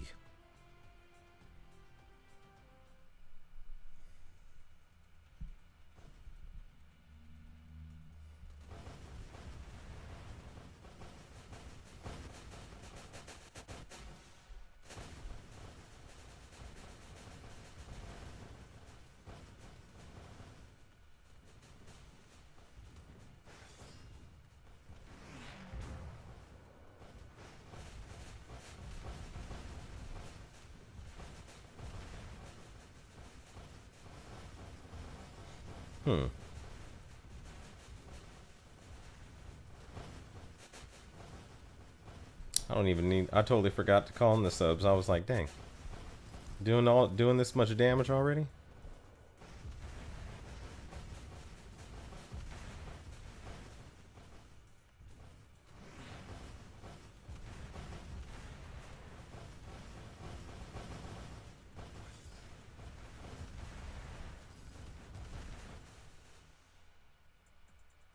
Yeah, easy as pie.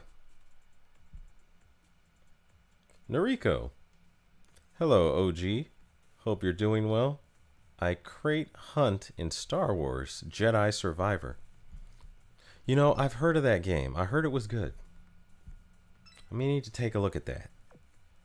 Hello, first time catching a stream. Karandis, welcome to the stream, Karandis. Easy clap.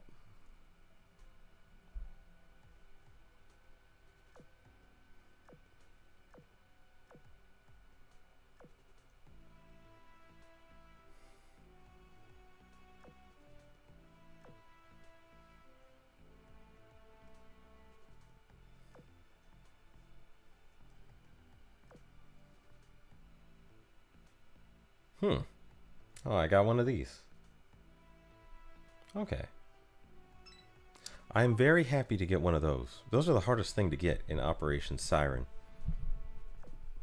But now I can use them for, like, you know, making rainbow torpedo bombers and stuff. I need to move my knees for a second. Dang it.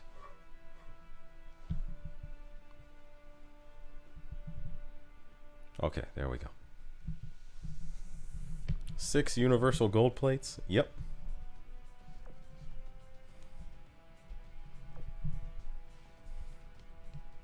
It's like that went out. That worked pretty well.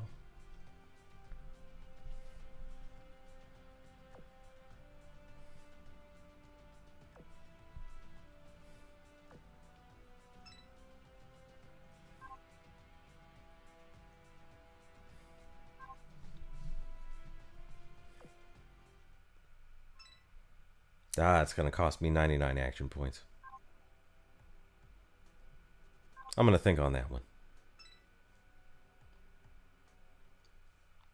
I still need to grind Venus Vacation anyway.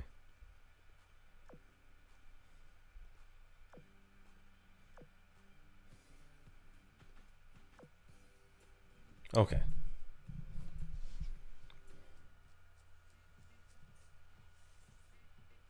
I'll grind me some Venus Vacation.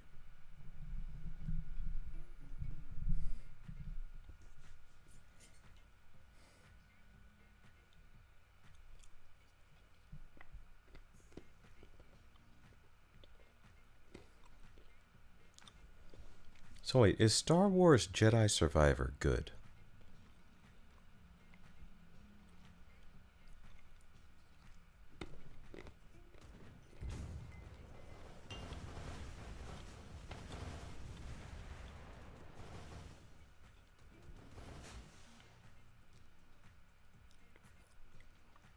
Sit back on the beach with these easy missions?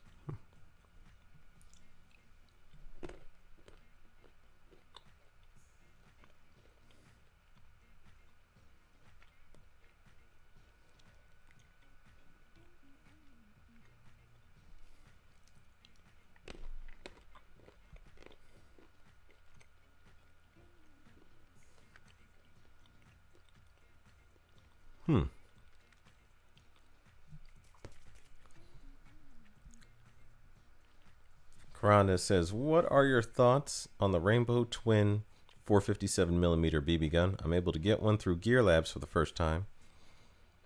Thinking if I should craft it. It is a very good gun. I would say this, get it. Get it if you can. If you don't have any better battleship gun, it's a very good gun. It does tremendous damage to medium and heavy armor. And it fires fast, so it's great for proccing skills. It's the best gun for proccing skills.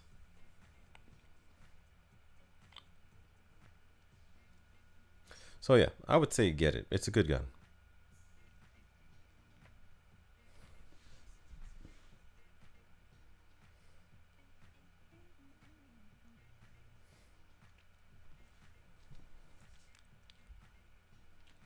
In reverse, I did my workout on the beach to train for OS, to train for Operation Siren.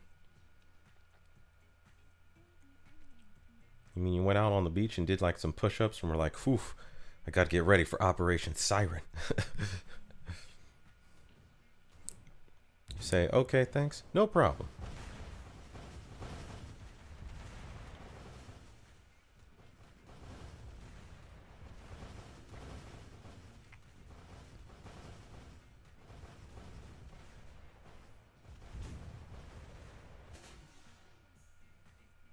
Oh, heads up though, I will say this.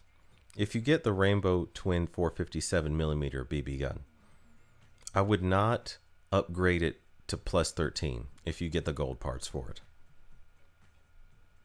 I would save that for the New Jersey gun.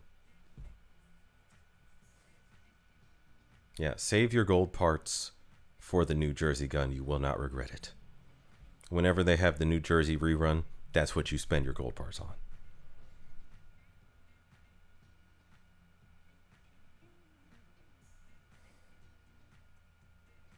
You say, what?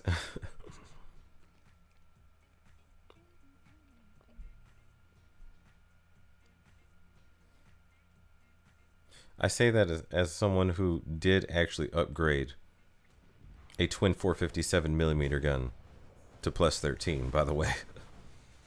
It's just now I've saved up enough gold parts so that when the New Jersey rerun event happens, the moment I get the new, like a second Mark 7 BB gun, I'm immediately upgrading that to plus 13 as well.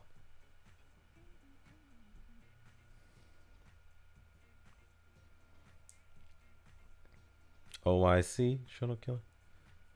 You say, got it, good catch, because I was about to do that too.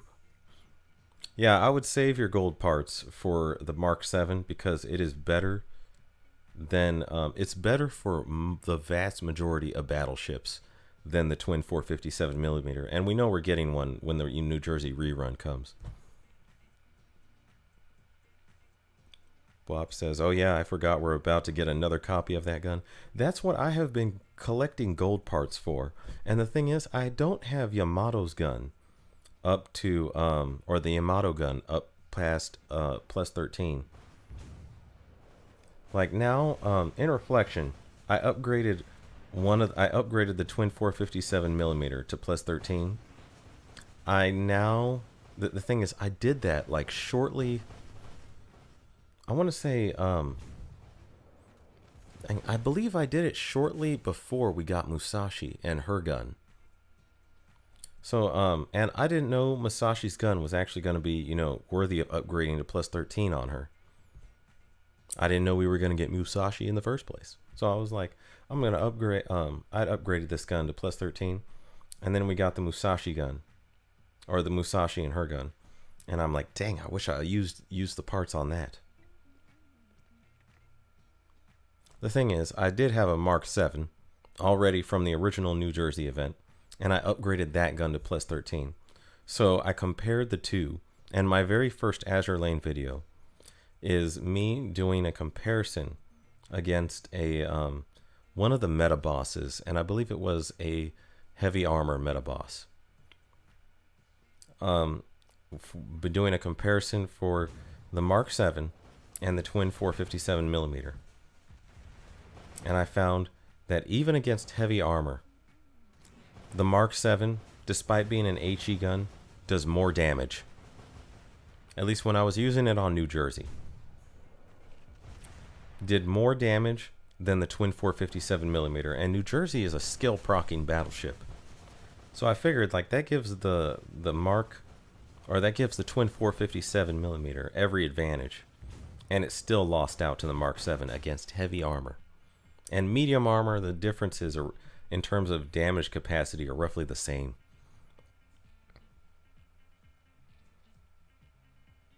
See, I have so many BB guns at plus 13 Gs. Twin 457mm is great for mobbing generally. I have 2 copies of the Champagne gun at plus 13. Also a Zumo gun, so I haven't bothered with Musashi gun. Yeah, it is my goal to have 3 battleship guns upgraded to plus 13. The Yamato gun and 2 Mark 7s. two Iowa guns.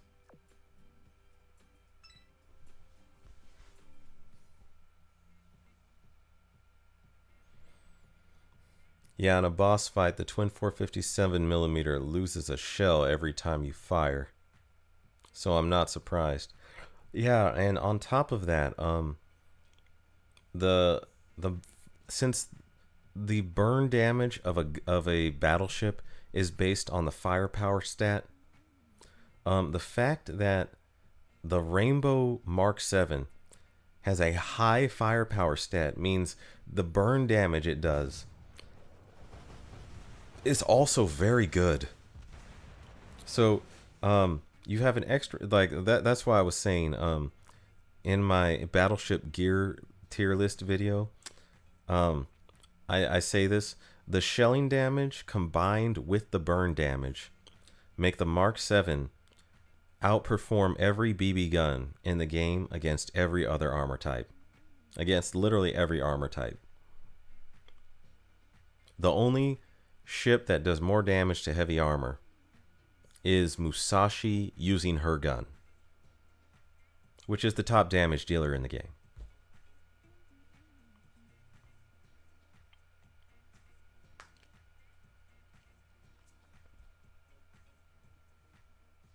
Yeah, so I was like, dang, I already upgraded. And granted, I had to upgrade the twin 457mm to plus 13 for that test. So although I'm glad I did it for the test, because now I know the truth. Because I compared them both at plus 13. If I could extract all the gold parts out of my twin 457mm and exchange them, or use those gold parts on another Mark 7 and the Musashi gun, I would do that. You know, it's too late now because I can't, but I would do that if I could.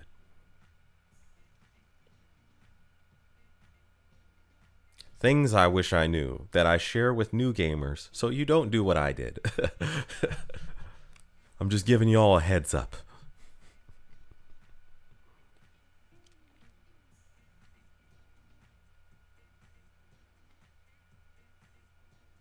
Say, so I'm not surprised. Musashi with Plymouth equals...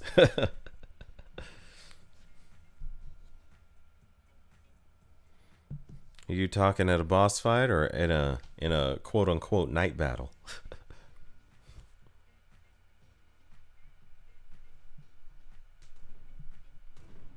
Oh, by the way, if you are talking about a night battle, protect your pelvis.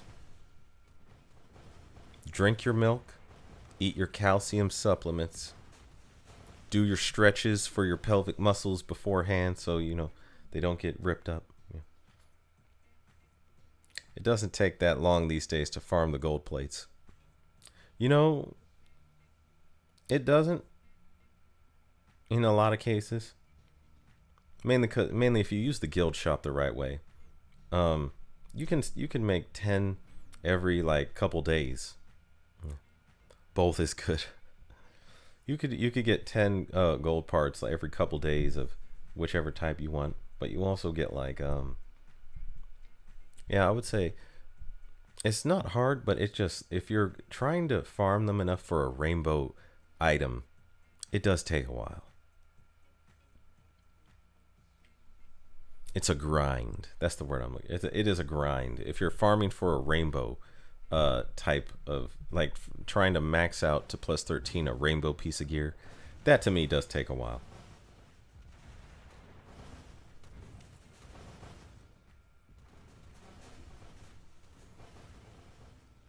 All the other gear, though. All the other gear. It's like the SSR gears. Yeah, to get 120, that's not too difficult, or it doesn't take too much time anyway.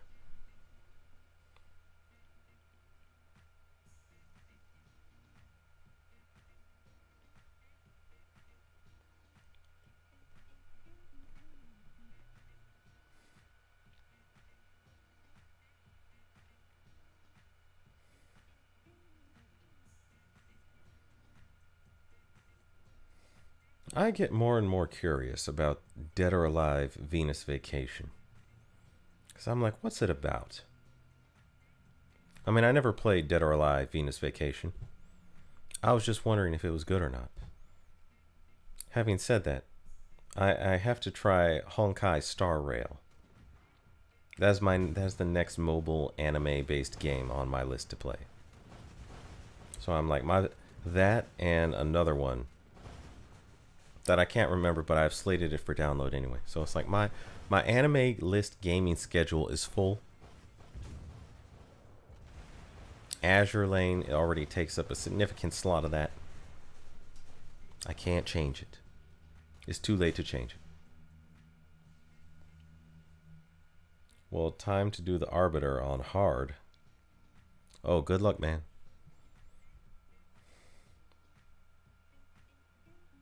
Miyoko is another ship that needs an augment. Or does she already have one? She needs a serious upgrade, though.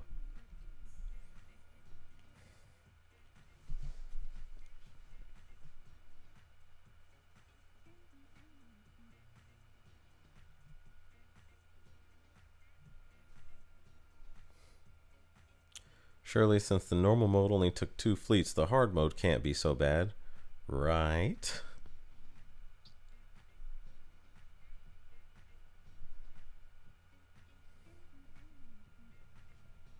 I'll just say this. It depends on your... if it only took you 2 fleets to get through the normal, hard mode, you probably got a good shot at. On the other hand, I don't want to jinx it. So I'll just say, good luck. Don't need to move my legs again. Yeah, sitting in one spot for too long can make your legs uncomfortable.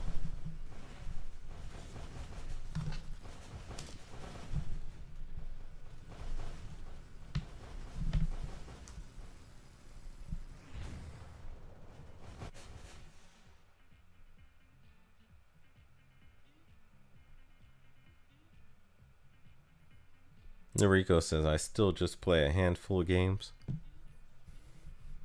Yeah, I've found like I got a collection of games that I'll play, and I'll try some new games. And when those new games don't interest me, which usually always happens, I go back to the original games that I usually play. Like, for me to try a new game, that's a big step for me. I have to have put some serious consideration into even trying a new game. Say my stats are only in the 170 region. Oh, good luck. Let me know how it goes for you, man.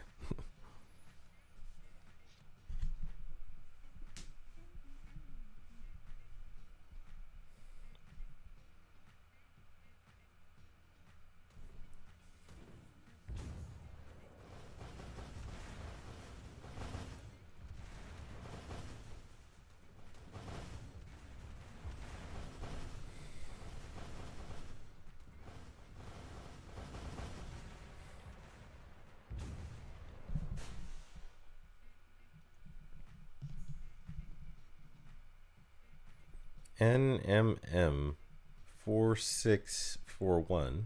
Hello. What 3 games take up most of your time? Okay. This, at the moment, right now, it's Azure Lane, Warships Fleet Command, and War Thunder.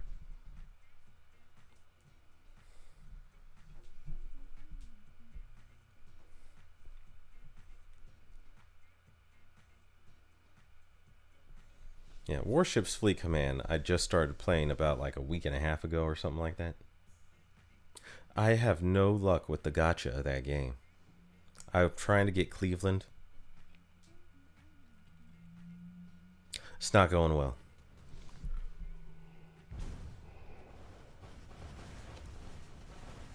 It's not going well. It's a struggle.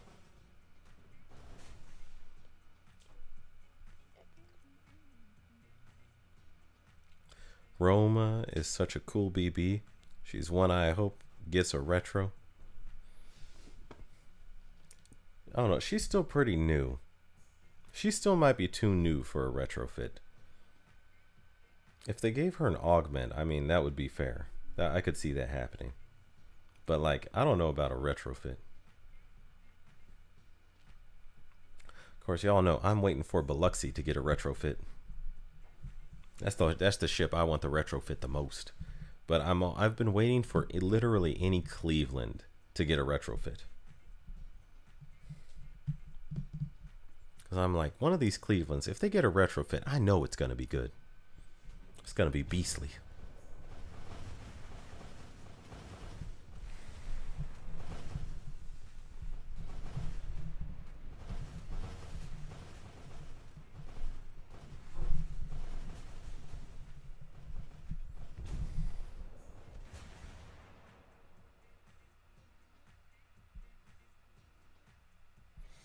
Where's that Enterprise retrofit Manju? I want okay, I really want Enterprise to get a retrofit. Remember, sometimes ships came out. Remember, sometimes ships came out with retro low, like Kinu. Queen Elizabeth retrofit set. Okay, Queen. To me, the three ships that really need a retrofit: Queen Elizabeth, any Cleveland really.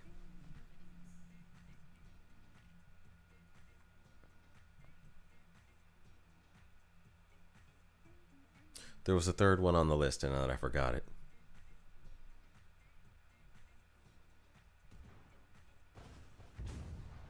Son of a gun. Oh, Bismarck. Bismarck could also use a retrofit. Like, mainly because she's so weak. But I imagine they would give her an augment before they would give her a retrofit. It's just my gut feeling.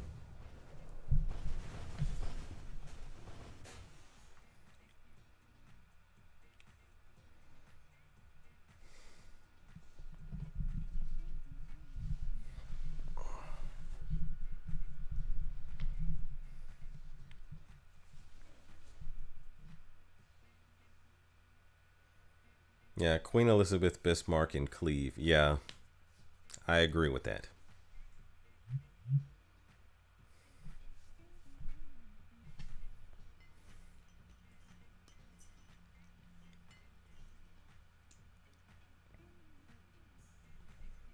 Turpits, baby.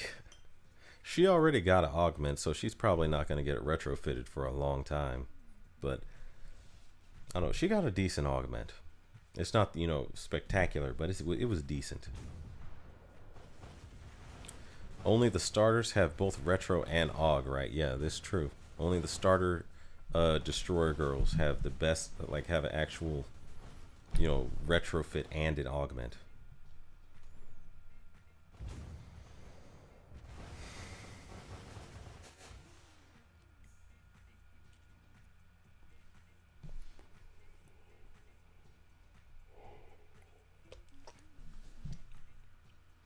Do any others have both? No, I don't think so. Don't worry, we'll get that Queen Elizabeth. I'm guessing that's retro. Really hope not.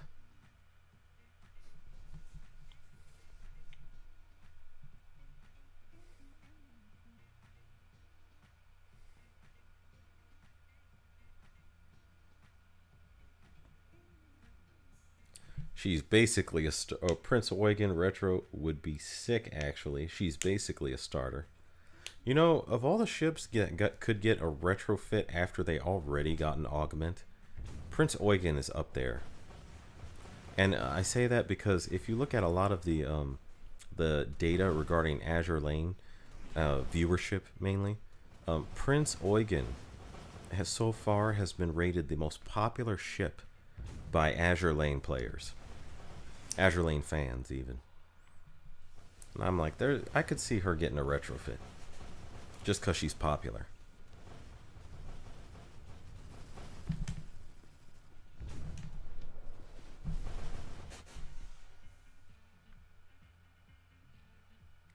Not retrofit, but the two versions of Prince Eugen? Is there another Prince Eugen?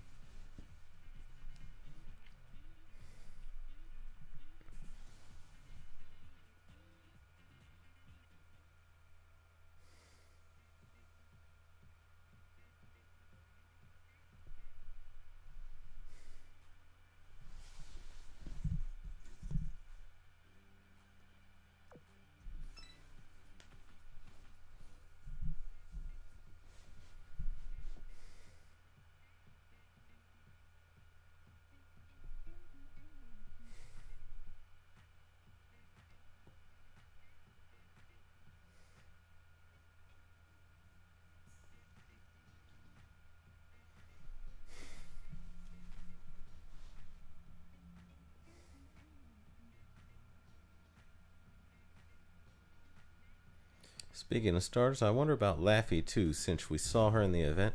You know, I wonder what her skill's gonna be. You say no, I meant Queen Elizabeth. Two versions of Queen Elizabeth. So I remember the meta version of Queen Elizabeth. You know, she's in the meta challenge right now. Hmm.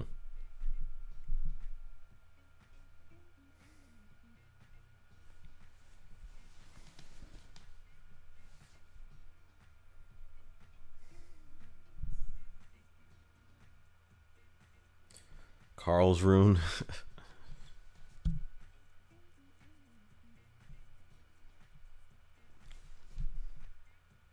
I could see that one too, actually.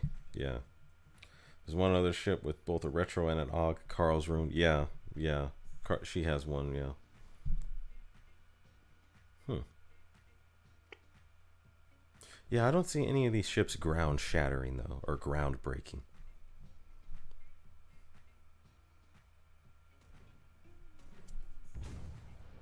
Like, to me, the ship that got the best retrofit in the game by far is Independence. Her retrofit, in terms of making a ship strong, making a mediocre ship super strong, Independence got the best retrofit in the game. And Sandy also got a decent retrofit.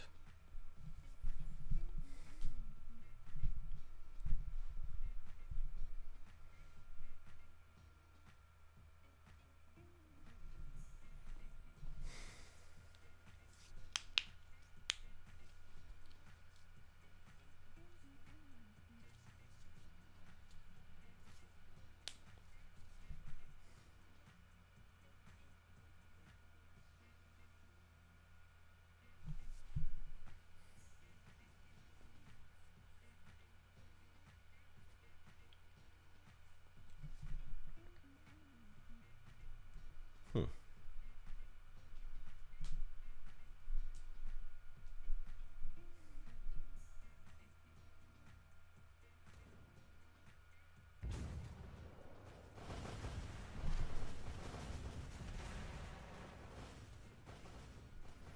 Best retrofit? Yeah, Independence, but best augment, Graf, Zeppelin, and Taiho by far. It's like a mini retrofit.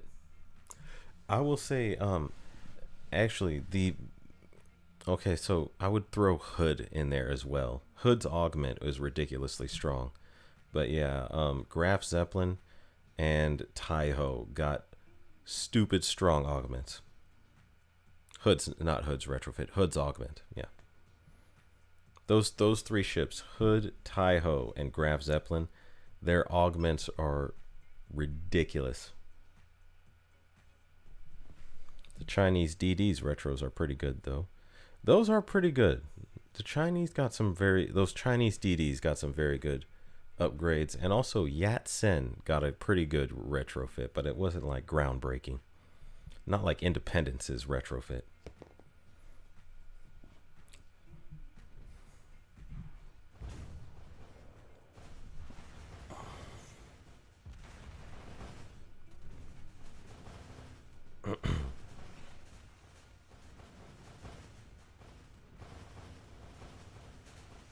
In terms of power increases, Shropshire's retro is also crazy.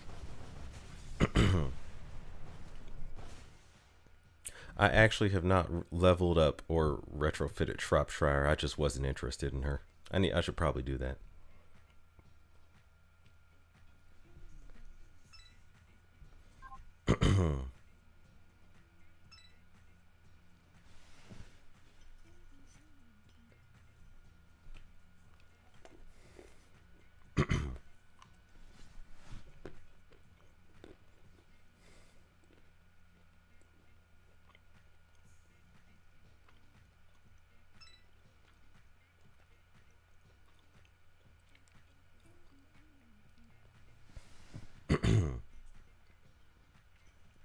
I love cashews.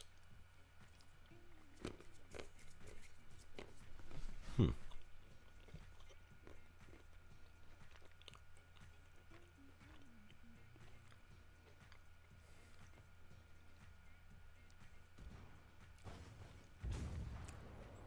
She got plus 50 firepower, 15% flat firepower boost, and the crazy strong ox gun.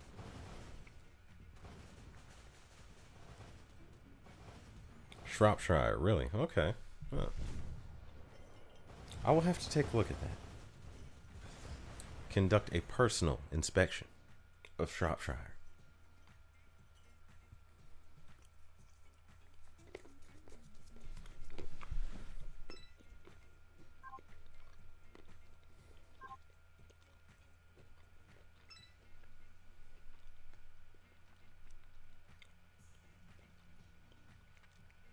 I used her ironically, and then she would always MVP. Really? Well, how about that?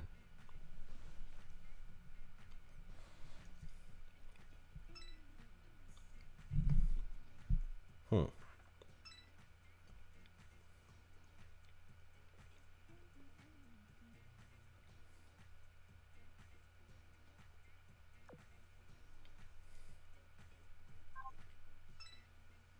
Oh, can't do that because she's in battle. Okay.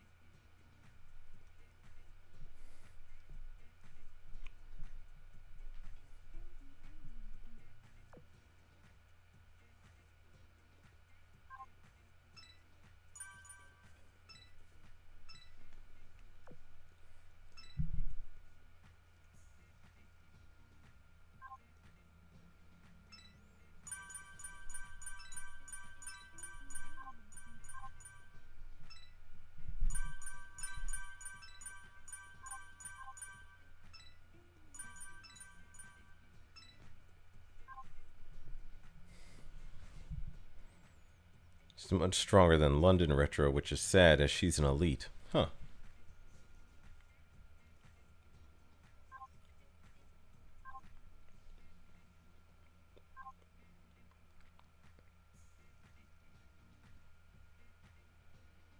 Heads up, I may have to end the stream soon, guys.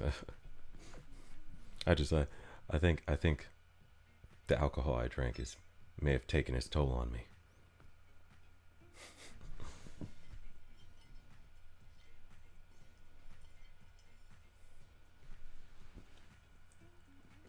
Hmm.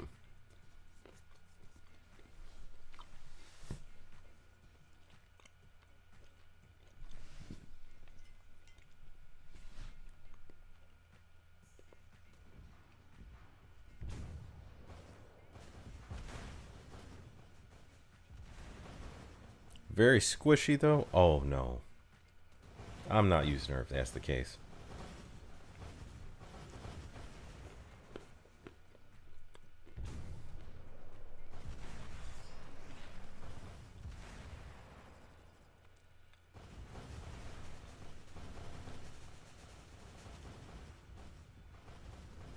Say, all good, mate. Look after yourself. Well, thank you.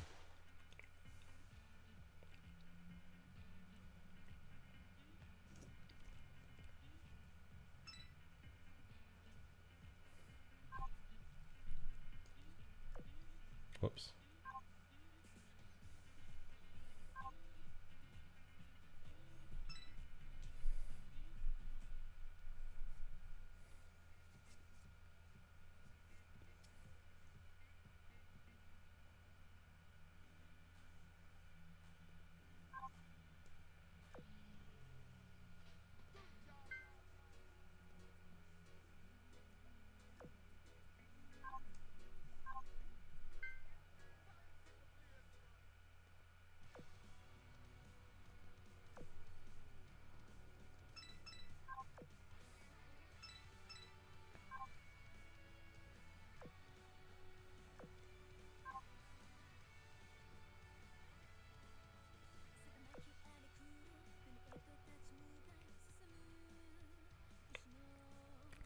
I mean, she's a light armor CA with 4,000 HP, so call it what you will. Dang, okay. Yeah, I'm not going to level that up.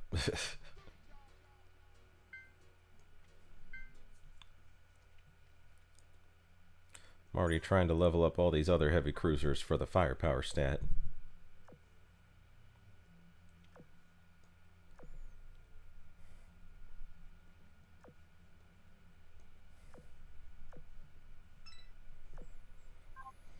Hmm.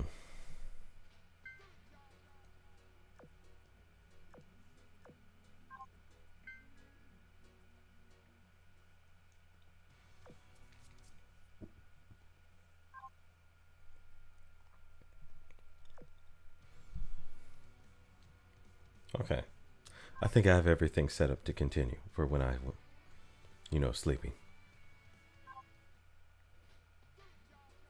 Yeah, I think I'm gonna have to end the stream now. Anyway, I'm just gonna check one more thing.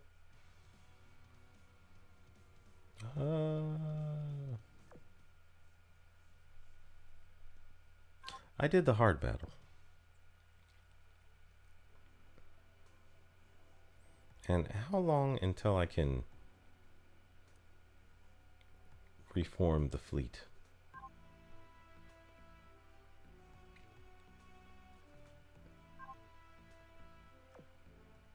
Okay, it's gonna be a while. Okay, I just had to check.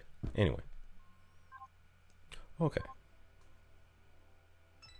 Anyway, I think I'm gonna go now, guys. But it was fun. I had a pleasure doing this stream with you guys. And you say take care, good sword. Thank you for the stream.